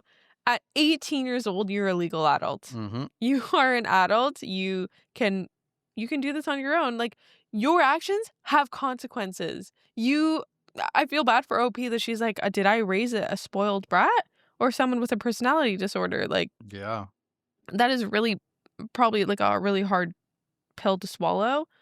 But yeah, I don't see how she can even think to blame her mother for this. Right? That's like beyond me. What other alternatives do you have here? Like, the only other thing I can think of is like adoption. If she really doesn't want to have the baby, like, no, like in no world is it going to OP. Like, OP should not falter. She should No. not give in for this at all. Like, you need to at least lay out the options for your daughter and say, okay, you are either raising this baby yourself and you have to, give birth, and you have to do that because guess what? Like, you're holding a baby right now. Consequences to your actions. Or if you want to make that decision to give the baby up for adoption, like, also okay. Like, but you have to make the decision. I am not making the decision for you. I am not helping you with this at all. Mm-hmm. If it's past the date of abortion, like, I would just love to know, like, why she kept it for this long. She thinks of it as a sibling. But why does she, like, not tell her mom until 5 months? I don't understand. And if she's this is kind of delusional. Is it a little Unhinged. unhinged? Very unhinged. To just expect, okay, like, you find out you're pregnant 2 months ago. Okay, this is fine. My mom will deal with this. 3 months ago. 5 months ago. So she's known for 3 months. Yes. And she just thought she wouldn't say a word. She just thought, I'm not even going to let my mom know that she's going to raise this baby for me. I'm not even going to let her know. I'm not even going to give her the warning. Mm-hmm. Just pop out a baby in 4 months. Here you go, mom. That's fucking crazy. Mama. That is crazy town. Oh my God. So I want to talk comments. Let's be honest. If OP says yes to raising the child as her own, it will be the first of several. Daughter won't take birth control. She will continue to have unprotected sex and get pregnant. She decided a couple years ago that she's non-binary, expected her mother to understand that and know everything about it, and is now rewriting history to blame her mom for her now being pregnant. My head is swimming, and she's not my daughter. There will be more babies. I didn't even think of that. Yeah, there definitely will be. There is no world where you can say yes to raising this child. Another comment says, non-binary here. You are so not the asshole. I feel sympathy for your kid because they sound like they are so confused. Maybe have body dysphoria and are now facing a life-altering situation with no way out. They must feel so trapped. So they turn on you. It's easier for them to yell at and blame you instead of accepting responsibility. They are looking for a way out. We all keep changing and growing, and your kid is so young, they seem to not know who they are yet. And now they have to face looking after a baby when they know deep down they can't even really take care of themselves. But my God, the thing they did that was really stupid was chucking birth control away. That is actually wild. Your kid needs to learn the difference between gender enforced stereotypes and actual biology. With biology, it unfortunately doesn't matter what gender you are. The biology doesn't care. It still works the same. They need to learn that and differentiate. Like I said, not the asshole P. What a shit situation. Hope it gets better. I really do. Yeah, 100%. I think there's obviously I cannot relate to being non-binary, but I think there is definitely a difference to feeling a different type of way than what you are. But you also have to come to terms with the facts. The facts are, if you are still a woman, you can get pregnant. If you Facts of have life. not transitioned in any way, you are still you could still get pregnant, and you can't just ignore that because you don't feel that way. Mm-hmm. I do feel sympathy though, because I obviously don't know what it's like to be feeling confused like this. But I think OP, your harsh reality is that you need to set your daughter straight and tell her, list out the options for her, and none of those options can be that you are raising the child for her. Right? That's not an option. Yeah. So there's an edit. It's the middle of the night, and she had decided to pack some of her clothes and stay with one of her friends, who I suspect is the baby daddy. Before she left, she told me that she already called the police and let them know that she was leaving on her own free will and was not in danger. Like I was going to report an 18-year-old adult as a runaway or something. It was insulting. I told her she needs to work out details if she wants to adopt with the father, and she was welcome back home when she had a plan in place. It was short because I heard her on the way out. I think she just meant to leave without saying anything. At least OP is still being kind enough to offer her a roof. Right? Didn't completely kick her out. Yeah. So there's an update that comes 10 days later. Hi, this is an update to the post, blah, blah, blah, blah. So this happened a few days ago, but didn't want to update because I needed to get my head around it. It still doesn't make sense. My daughter finally unblocked me. She and the person who got her pregnant wanted to talk to me at a public place. We chose IHOP. Although I suspected who her lover was, I was disappointed to find out because they have been a part of my daughter's friend group since high school and was the only one I ever had a problem with and kicked out of my house. They are trans now, but 2 years ago, the friend group was watching a movie in the living room, and every time I would pass by, he was a he then, would lock eyes with me and make really obnoxious, loud, orgasm sounds like that scene in Harry Met Sally. I told him to knock it off and grew sterner when he did it again. Ew. Then, when I was in the kitchen, he somehow snuck up behind me and was mimicking jack-off movements with his hand. I turned around and caught him at it. He was still fully clothed, but it was startling and freaky. I kicked him out. Oh my God. So now, I'll just call them sperm donor, because that's what they are. Valid. I'm still calling my daughter, and she, because I still haven't been told not to by her otherwise. So get off my case on that. Anyway, the IHOP meeting was a shit show. Sperm donor sat with my daughter and went on the attack. Sperm donor's points were, I was poisoning my daughter by making her take birth control. I only helped her get the prescription and would have done everything I could if I knew she didn't want to take the pill. There are other methods. It will take years to fix my daughter after all I did. Not giving her hormones, even though I had no idea that was what she wanted. She dropped even wanting to change her pronouns after a few weeks. Abortion is a sin, and I am a monster for suggesting it. It's past the date anyway. I am further abusing her by not taking care of the baby while she fixes herself. I guess they meant it as a temp situation, which was also new to me. So apparently, even though I'm an abusive monster, a bad mother, and so on, I'm even worse for not taking in their baby. At least no one suggested that I raise it like my daughter's sister anymore. That might have been my daughter's thought on it. Sperm donor did most of the talking while my daughter just sat and glared at me, nodding along. It was kind of a whirlwind. Sperm donor pounded the table a few times, and even the waiter knew not to bother us after drinks. I'm surprised we weren't asked to leave. There was a lot said, most by the sperm donor who really seemed to be steering the ship. I asked why sperm donor couldn't take care of the baby, and sperm donor said their parents were even worse than me. I guess my daughter and sperm donor taking care of the child they created is out of the question. I told them that I would not be raising their baby for them and that adoption is the best bet.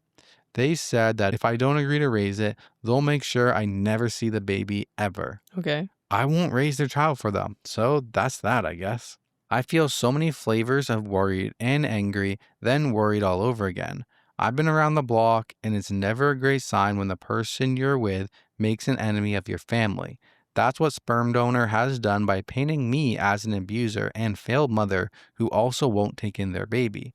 Sounds like sperm donor has cut themselves off from their family too. So I'm worried my daughter is in a very controlling relationship with someone who convinced her to stop birth control because they think hormones are too feminizing somehow and that she needs to be fixed. But they still want me to raise their baby. I'm angry that my daughter can just hear this crap and nod along like, yeah, that makes total sense. She is not stupid. I think she's love blinded. I'm sad and worried for the baby. A couple of commenters suggested I wanted nothing to do with the baby because I wouldn't agree to raise it as my own.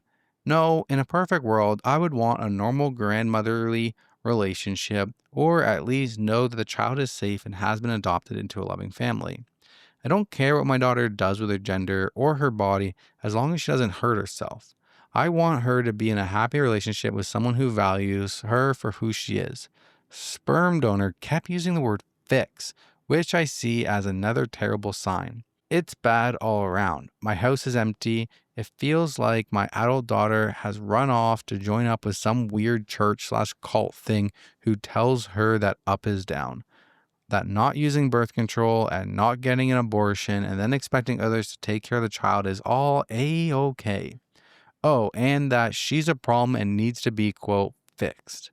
I texted her and said I would be there for her, but sperm donor was not welcome in my house. I think I'm blocked again. She's a legal adult. I'm not sure what else I can do at this point.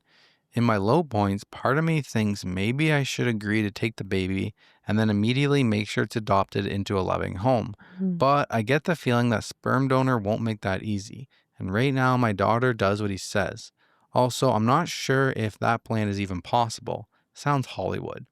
I have an appointment to speak with a counselor, but the soonest I could get is April. Some of my friends think I should take the baby in either to get them away from the parents or because they think it's my duty, or both. The only silver lining in this was that they both seem sober. I don't think there's drugs involved. Am I reading this wrong? Am I the asshole here? Oh my God. In what world? In what world are you the asshole, girl? I feel like so immensely sad for her.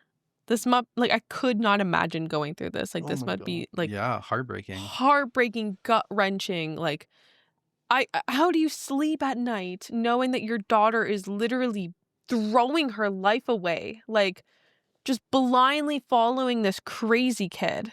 Yeah. You have to be crazy to think like you're not going to take birth control, you're going to have unprotected sex, and then that's all fine, and you're just going to give your babies to your mom. Like that is crazy talk. You cannot be like, that is not someone who is in their right mind. That is not something that a sane person would say. Yeah. Lost touch with reality. Yeah. One of the top comments, for your safety, I would change the locks and put up a camera. Sperm donor seems unhinged. I'm a firm believer in better safe than sorry. Yeah, definitely.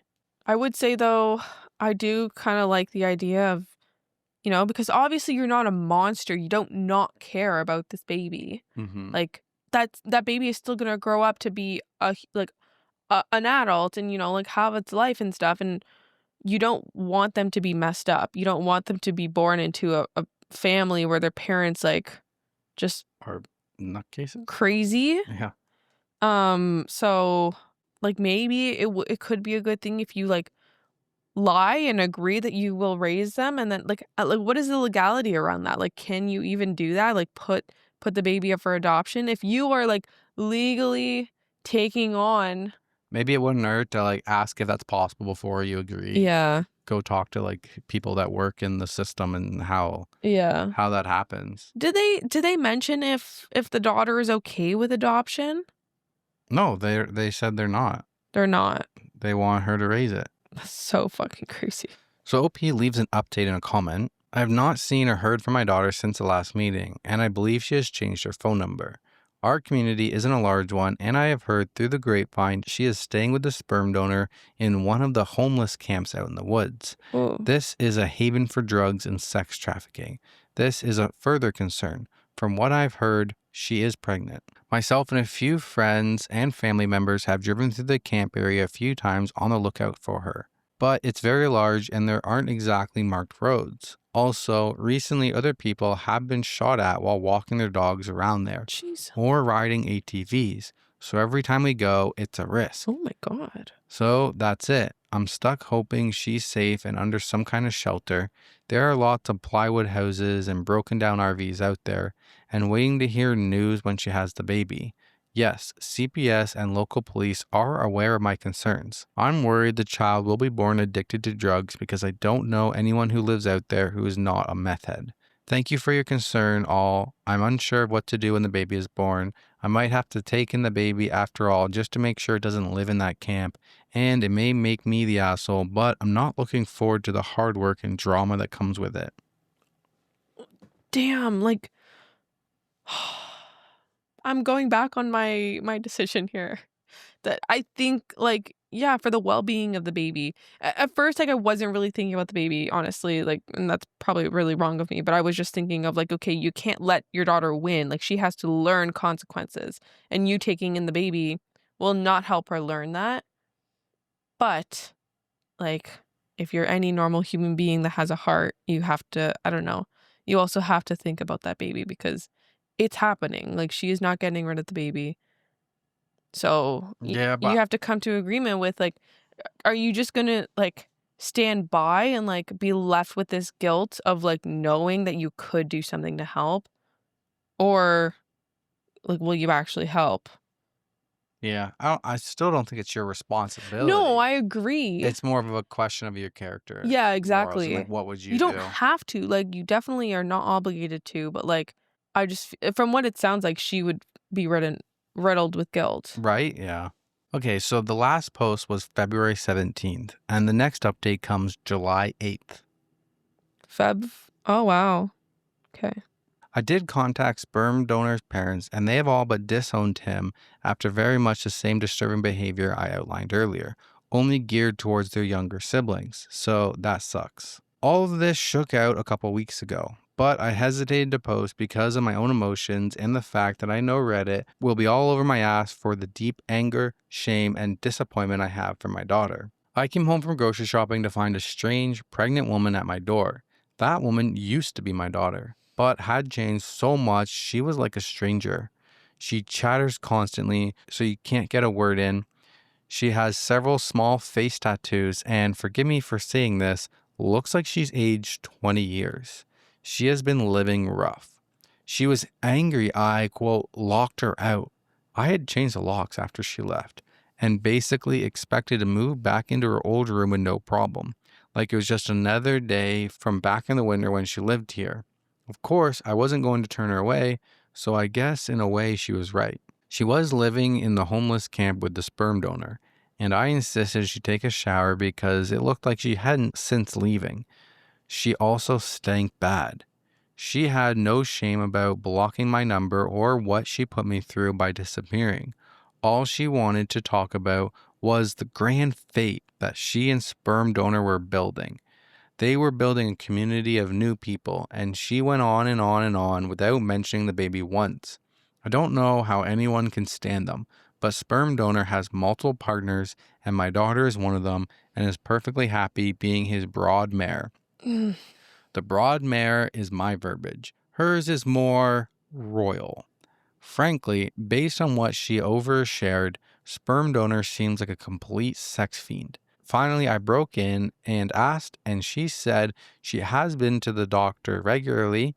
That was a lie that I found out later, and all was well with the baby. At this point, I knew she had been on drugs. If she was awake, she was talking, and none of what she said had an end or a point. Also, a lot was from Crazy Town. Mm. What I got from her was that, again, she and several other ladies and men, somehow, were to carry the next generation of new people. Yes, the men. Yes, biological men. Sperm donor was sort of the middle of the wheel with the spokes, was how she described it. I've met him before, and I'm surprised he was able to get one girlfriend, much less whatever grouping is going on now. Anyway, sometimes she said she wanted to keep the baby, though she wouldn't tell me a plan to take care of and house it. I think she expected to stay with me, and sometimes she wanted to adopt it out, but not for the good of the baby, but to spread the new people. Oh my God. This part is going to upset the internet, but the new people are apparently without gender expectations, and that was why she didn't know the baby's gender yet. Oh yeah, and also some of the wheel, her group, were empathic and could communicate their feelings through the other world. Mm. As a house guest, she was the absolute worst. It was like she had gone feral out in the camp, to the point where she mostly did not even flush the toilet after using it. She ate everything, which was to be expected, but never cleaned up after herself and kept asking. Asking is too mild of a word. She demanded for me to take her out to restaurants. I did a couple of times because I missed her and was trying to make a connection, but then once afterwards took her to the store to get baby supplies, and she was weirdly detached. Sort of picked up the first thing she saw on the shelf, and all the while it was yak yak yak about her true family of new people and their grand fate. Anyway, I finally got out of her that she expected the baby in mid-July, which put her outside the time frame she originally gave me. I had it on my calendar. I was obsessed with the possible due date because I didn't know if I would find a baby on my doorstep or what. And yes, she was under the care of a doctor. Both lies. Getting her to focus on one subject was impossible. She would only stop talking long enough to take a breath and only listen long enough for you to stop before she would launch into the new thing, usually around sperm donor, who she loved but was nowhere in sight and was chilling back at camp with the rest of his breeding stock or Holy whatever. shit. Basically, I was waiting for her to come down off of whatever high she was on when she went into full-blown labor. It was a complete shit show. She was having pains, but her water hadn't broke yet. At the hospital, it came out that she had not been to a doctor once for the baby. There are programs in our state that cover pregnancies. So that put her at high risk, so she was admitted immediately. That's when the flip switched and she became hateful against the nurses and the doctors. She said the worst things and they were absolute saints in return. She also had delusions of grandeur and told them that she was their queen and accused them of trying to punish her. It was so wild. I can't even describe the monster she became. So hateful, racist, vicious, and the worst things you can say to people, she said them. She wasn't in hard labor yet, so it wasn't entirely the pain. I pulled one nurse aside and told her where she had been living and that I expected drugs, though I hadn't caught her using yet. They were so professional and gave her painkillers that helped her mood. Not gonna lie, they doped her up because she was acting wild. Imagine my surprise when her blood work came out clean. I wasn't there for the birth because she didn't want me in the room with her, and heaven help me, I was a little relieved because I was ashamed of her behavior, but I did talk to a social worker on staff to let them know everything I did. The lady was very nice, but couldn't speculate officially on my daughter's mental state. I said she had to be bipolar or manic or something because her behavior was not normal, but she asked if she had threatened to kill herself or harm the baby, and she hadn't. They can't step in until there's a threat. Damn. Miraculously, the child was born at a good weight and healthy and not addicted. I don't want to give out too much info on them because the internet is forever and one day they may search for their own past. My daughter lucked out big time and had a normal delivery as things went. She didn't give sperm donor's name out as the father, although I did to the social worker. They can't be put on the birth certificate on my word. She up and left her baby that evening without officially checking out, without saying goodbye to me or her newborn. Because the hospital is a safe surrender point, she won't be charged for abandonment. CPS asked if I wanted to take the child, and though it tore me up, I said no. There's a lot of reasons for why. A big one is I don't want to be held hostage to my daughter's whims, especially sperm donor. I don't want to be on the hook for more children which are likely coming. Also, look at my daughter. I did my best and she still turned out this way. Maybe I shouldn't try again. I know getting a new family is almost the best thing that could have happened for the baby, even with problems with the foster system. It has to be better than the camp, but I feel like dog shit about it even now. I also suspect they'll have a sibling soon as my daughter can arrange it. I know my daughter is not well. I know she's in a cult and probably in danger and also probably an abuser herself based on the story she casually dropped about the other members. She is also a selfish liar and it is luck or the grace of God or what have you that her baby was born healthy. She is rolling the dice on her life and the life of her future children. She's sick and under a sex fiend's control and now thinks she has magic thought powers, but she has some responsibility in this too. All the rest of the transgender stuff with her lover, if she is non-binary or not from the past doesn't matter. She's an adult and is making some bad choices. Hard for me to type this out, but the way she treated the hospital staff was so cruel. Seriously, I had to use a thesaurus to describe it because I can't even describe fully how bad it was. It showed me that whatever else, she thinks other people are below her. It's more than the mania. I'm just there to serve her whenever she sees fit. She knew she would be giving birth soon, so she came home and expected me to care for her. I did, of course, because she was 9 months pregnant, and the second she didn't have any more need of me or the baby she had just given birth to, it was easy to take off again. I listened to her for days, and she expressed no feelings of hope for the baby other than a vehicle to spread their movement. No worry about their future, and no more comments on me raising them as a sibling. She made the choice to leave and go back to sperm donors Harlem or Wheel or whatever. Sick or not, I'm ashamed to have raised someone with these kinds of values.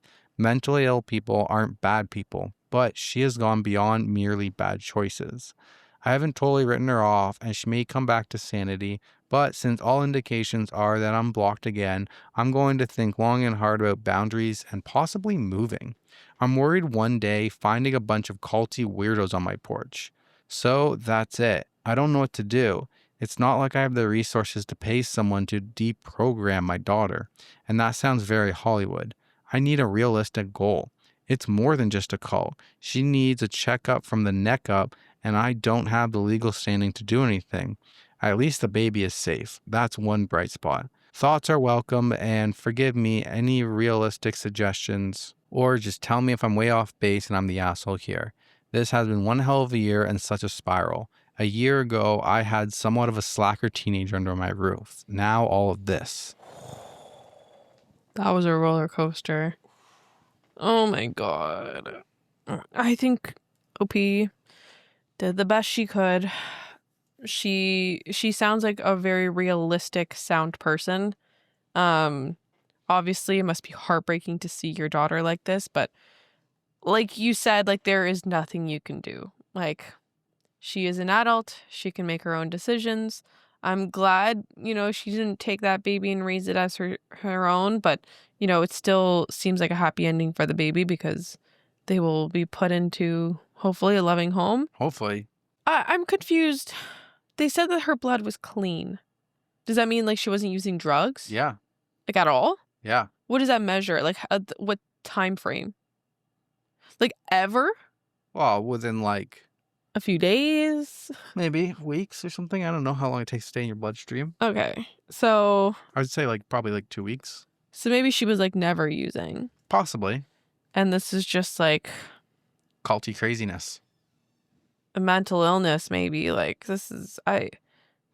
it's so crazy that, yeah, she was saying like a year ago she was just having like a rebel teenager in her home, like any other teenager. But now this is, I'm not going to lose hope. Like, I feel like people can get back from this, but they have to get back to things on their terms. Like, they have to learn for themselves and want to get better themselves. Like, when stuff happens like this, you won't listen to a soul. No. You will become resentful towards anybody who like tries to help you, I feel. No, you're locked in. Yeah. You've found the secret to life. Nobody can tell you differently. Yeah. So if change will happen, she has to do it on her own. Like, there's unfortunately nothing you can do as a mother, I don't think. Yeah. You've done everything you could. Exactly. Would you move? That one's tough because, like, what if she comes back one day? Like, if you move, then, like, I guess there is, like, you can still contact, like, she can still contact you via, like, cell phone, but I don't know. Like, this time, she didn't contact her on her phone. She just showed up at her house. But what if, like, one day, sperm donor's like, I'll lead the charge to my baby grandmother's house to go get the baby because we think she has the baby, and, like, she shows up, 10 people are there. Or worse, like, right? What if he's like, you need to kill everybody in your life that... Sorry, I'm in getting order really to move, dark. in I'm order getting to dark, move, but... in order to move forward with enlightenment. Yeah, with new people. Everybody else must die or something. I don't know, like... I am moving into a condo with security. 54 is up. Can't get me here, but just... Yup. That's so sad and crazy. Wow. That just reminded me, guys, the other day, Teresa and I were sitting by her work desk, and Teresa's desk, like her desk kind of like blocks our patio door. And it was like, it's really hot when the sun comes through in the afternoon. We don't have AC yet because if you live in a building, they rotate over. It's April. Right. Still cold out. We had a snowstorm 2 days ago. Yeah, I know. Yeah. So she's like, why haven't they turned on the heat yet? Why haven't they turned on the heat yet? No, I'm saying... Or why haven't they turned on the AC yet? I have not said that. Yeah. You're like, why we don't have AC? No. Why is the heat still on? I know why the heat's still on. I'm literally wearing my fuzziest turtleneck. You complain about it every year. Nah, gaslighting me. Anyway, back to my story. Teresa opens up the door. First, she locks it, thinking she's unlocking it. That doesn't open. So she's like, what? And then she unlocks it, opens it. She's like, why was this unlocked? And I was like, who's going to enter in from our balcony? Freaking Spider-Man? Because, like, our balcony is a solo balcony on the Why is there a lock then? 25th floor. Why is there a lock on the door? I don't know. I mean, it's just a stand. Every door has a lock on it. Oh, doesn't need to. Our bedroom door doesn't have a lock. Well, I feel like it's good backup in case the door handle. Oh. Well, our bedroom door is an inside door. That's an outside door. A fire-rated outside door. Well, I just mean, like, what's the lock there for if we're not supposed to use it? Yes, because we got to keep Spider-Man and Superman out.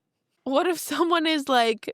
I feel like we could probably get to the below condo. Oh, we could if we want to risk our life by falling off. Yes, but some people are crazy. All the power to them. Let them in. Let them in. If they want to risk their life to get onto our balcony, let them in. Okay. All right. What if, hear me out, what if the person above us, one floor, accidentally gets locked out on their balcony in the middle of the winter and they don't have a jacket and they're freezing and they're like, I'm going to die out here. My only possibility of survival is to try to get down to the floor below me. That hopefully their door is unlocked. I would have saved my neighbor's life. Sure. If you believe that. Yes. Alrighty, guys. That's all we have in our allotted time limit for you guys today. We do have a couple extra ones. Like, what did you have left over? I don't know. My leftovers clothes. Oh. You can read them. I still have my wife returned from a work retreat with a hickey. She swears it's a bug bite, though. I'm not convinced.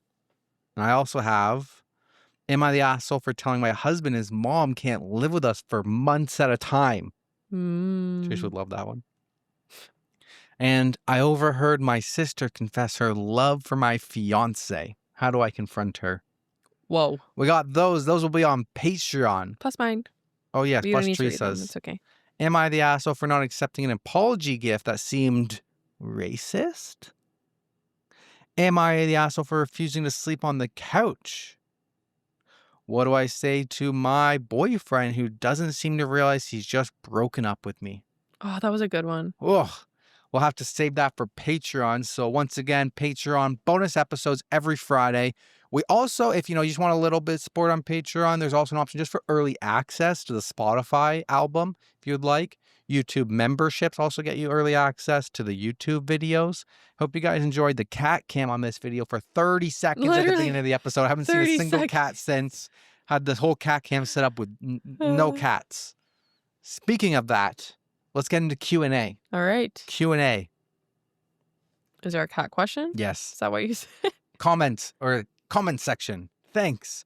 We want cats. Do you think we come here because we love having fun with you guys? Well, yes, that also. But we want cats. That's funny. That was from the episode. We tried. We tried our best. Yeah, when we talked about cat cams. The cat cam. All right, another comment section. We don't use the flash, but other cell phone issue I have. My husband once got a voicemail from a coworker wondering where he was. So the message said, quote, "Chuck, did you shit your pants?" My husband took that sound clip and made it his ringtone. To my dismay, he forgot to turn his ringer off when we were at the hospital registration desk when I was arriving for surgery. So picture this, pretty much dead silence in a full room of people. He gets a call. "Chuck, did you shit your pants?" Blasts loudly into this room of people. I wanted to crawl into the earth and bury myself. That would be me. Oh my God, never show face in public again. And you thought my flash on my phone was embarrassing. That is much worse. Mm-hmm. Question for Teresa. What's your favorite Lana Del Rey album? I assume it's one of the Ooh. older ones if you stop listening to her. Ooh. Ooh. Ooh. Ooh. Ooh. I'm gonna say Ultraviolence. Okay. I'll take it. I have no idea what that means. I hope you enjoyed the answer. Wait, now I feel like I want to listen to Lana again. She has such great music. There's so much that I used to listen to all of them. I think I'm not caught up on her last 2 albums. But wait, what's the other one with Religion? I love. Okay, wait. Now I'm maybe changing my mind. Let me see. Lana Del Rey. Oh, Norman fucking Rockwell. So good. So good. Oh wait, no, I listened to Blue no, guys. Banisters as well. No, wait, guys. Lust for Life, also Honeymoon. Yes. Oh my God. So many good ones. Damn. How do I decide? I love Norman fucking Rockwell. Fuck yeah. I love Ultraviolence, Honeymoon, and Lust for Life. Fuck yeah. Didn't love Chemtrails. Mm-mm. Yeah, I'm gonna say those 4. Thank you. Moving on. Now, okay. Moving on. I'm gonna listen to Lana now. Moving on. Love the pod. Driving through Canada soon. What are your favorite snacks / candy that are only sold in Canada? Gotta stock up on there. Okay. All dressed waffles. Oh, okay. Ketchup chips. Whoa. I think like some types of Maynards. Okay. Are also Canadian. Okay. Smarties. Smarties. What they're not that good. It's just the only thing I can think that are actually Canadian or something. Yeah. Like M&Ms are better. Let me see. I need to Googly. I don't really know what's Canadian versus American. So let me just Coffee Crisp is Canadian. Oh, that's all right. A Joe Louis is Whatever Canadian. That is. Don't know what that is. Joe Louis. No idea. Oh, those the little cake things. Sure. It's spelled JOS space LOUIS, but it's pronounced Joe Louis. You only find those at the Hickory Sticks. Grocery store. Sorry. You only find those at the grocery store, not just like a convenience store. Okay, actually, Hickory Sticks are my top favorite chip. Better than All Dressed, better than ketchup chips. If you had to pick one thing, I would suggest Hickory Sticks. So good. I would recommend the barbecue munchies bag that you get at Freshco and Walmart. But but how do you know that you might be America able to buy doesn't have that in the States? I just don't know. That's just my favorite snack. But actually, all of these snacks are not good for you. Eat healthy. Buy some vegetables. Ew, who are you? We're we're healthy, Denver and Teresa, right now. Okay, yeah, 2 weeks ago we weren't. But right now we are. We have to talk like healthiness. We don't need to shame people who aren't doing what we're doing right now. I'm not trying to shame them. Oh, you are? No, I'm just trying to help them get the motivation to eat a healthy That wasn't very life. motivating. Also caramel bars. Poutine. You obviously have to have poutine. Just do what I do. When I go to the States and I'm going through the aisles, everything that I have never seen before, I buy one of. So just do that. Come up here. If you've never seen it before, you never had it, buy one. And then just get one of everything. I remember when we went to Target, or was it Target? I think it was Target. There was like a whole aisle of Oreos. Like different flavored Oreos. Different flavors of Oreos. And we were like, what is that? We didn't get any of them. Next time I go to the States, I want to try We're going tomorrow. I want to try their Fruit Loops. We're going tomorrow. Because there's apparently way more colorful with all the bad dyes in them. Now you're shaming people to eat vegetables and fruit, and I don't want, like, I want to eat the dyed Fruit Loops. I don't want to eat them. I just want to open the box and look at them. I just want to see them. Oh, it's just more vibrant? Vibrant, yeah. Because it's all like food dyes. Yeah. Where like our blue ones are like dyed with blueberries. They're pale. They're pale. Yeah. Because they're dyed with blueberries. Yeah. Yeah.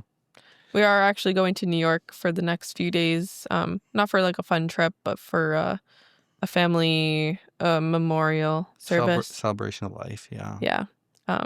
We have family. Well, like my dad has cousins in New York, and someone sadly passed away, so we'll be going for a few days. But yeah, we probably will go to a grocery store at one point. Probably. I'd love to bring over, although we shouldn't really be supporting the American economy right now. You shouldn't say that.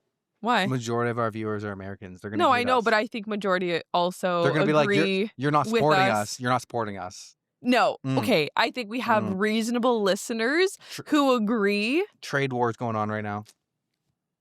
You guys let us know, because I think most of you guys are on our side. I did see a stat or something like that where like Canadians traveling to the States is down like 20 or 50% or something like that. If we didn't have this memorial to go to, I would not be going. Yeah, like Canadians, a lot I'm of actually Canadians scared. I'm not gonna lie. go to America. I'm scared. Well, we're a little concerned about crossing the border. Yeah. Yeah. We're not scared of America. We're scared of the border. I'm scared. I'm scared of being held captive. Yeah. Just delete all of your angry Trump tweets. I don't have any, but have I ever? No, we don't talk politics, so we don't text or send anything over. I have a lot of angry reposts on my TikTok. If they go through my TikTok reposts, there's a lot of Trump hating stuff on there. Should I go through that? Jesus. Didn't your uncle just call us the other day and warn us that like they're asking for access? Do you think they'll go through my TikTok? I don't think so. I've been to the States twice since Trump has been president. We went to the Detroit Supercross. We did go to Detroit. We didn't have an issue. Like you're right. I don't know. We'll see, I guess. I have no idea. If you don't hear from us, we'll be in America. Forever. If the podcast stopped coming in 2 weeks' time, because there's already like everything's already set on a schedule.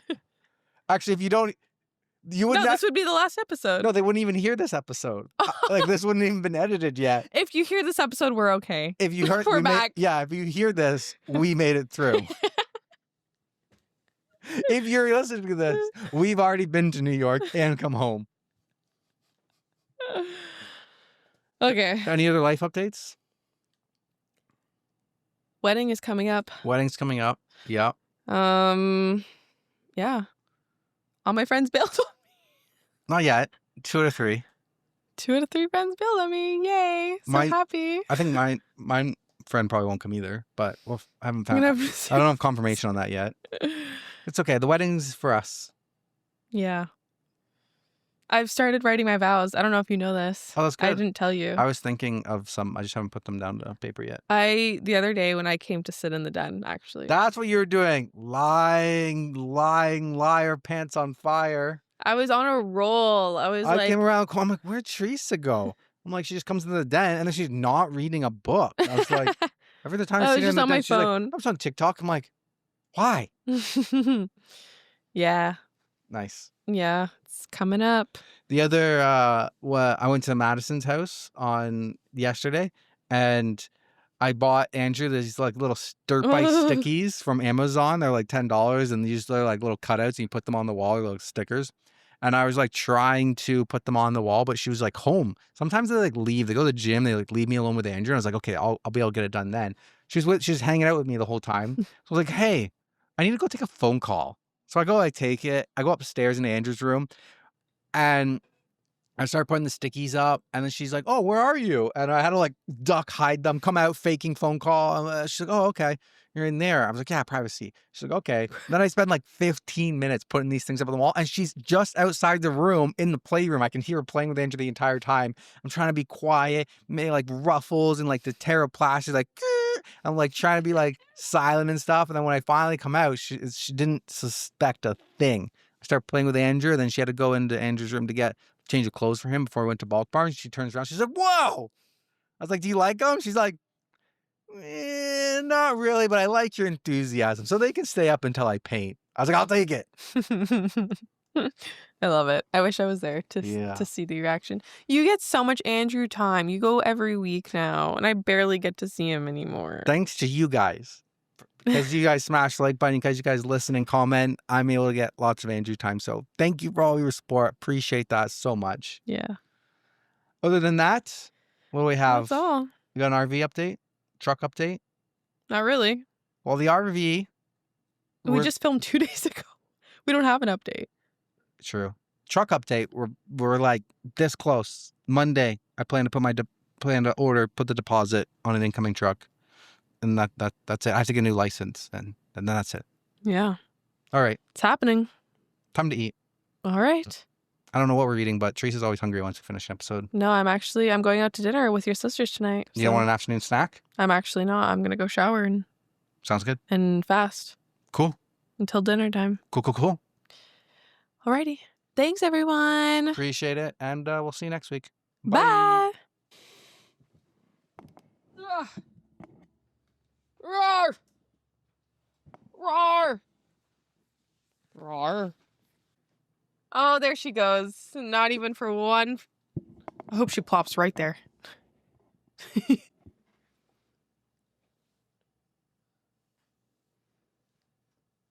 Never ever had. Nom, nom, nom, nom. The Iranian yogurts is not the issue here. Please. I can't. Just work that into like a normal conversation with somebody else in your life. Who else do I have in my life? Crickets. The dust has settled a bit. I went over Sorry, I heard desk. There was no dusk. I know, but can you... You heard wrong. The dust, she said 2 months. She said she found out 2 months She's known ago. since 2 months. That's what I mean. Now she's 5 months. Yes, I know. That's what I said. So that's 3 months. She's known 2 months ago is what I said. She's known since she was 2 months pregnant, and now she is 5 months pregnant. I thought she's known since 2 months ago. Maybe you're right.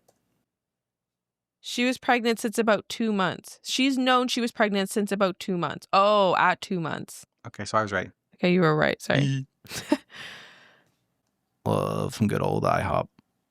We don't have IHOP. Yeah, well, like when we go visit the States. It was in Niagara Falls. We've been to Niagara Falls. Niagara Falls, yeah. Trying to guess. Like, we don't have IHOP. We've been once. We've been more than once. Have we? I don't think so. I don't know. IHOP reminds me of Denny's. I like Denny's better. I like the same.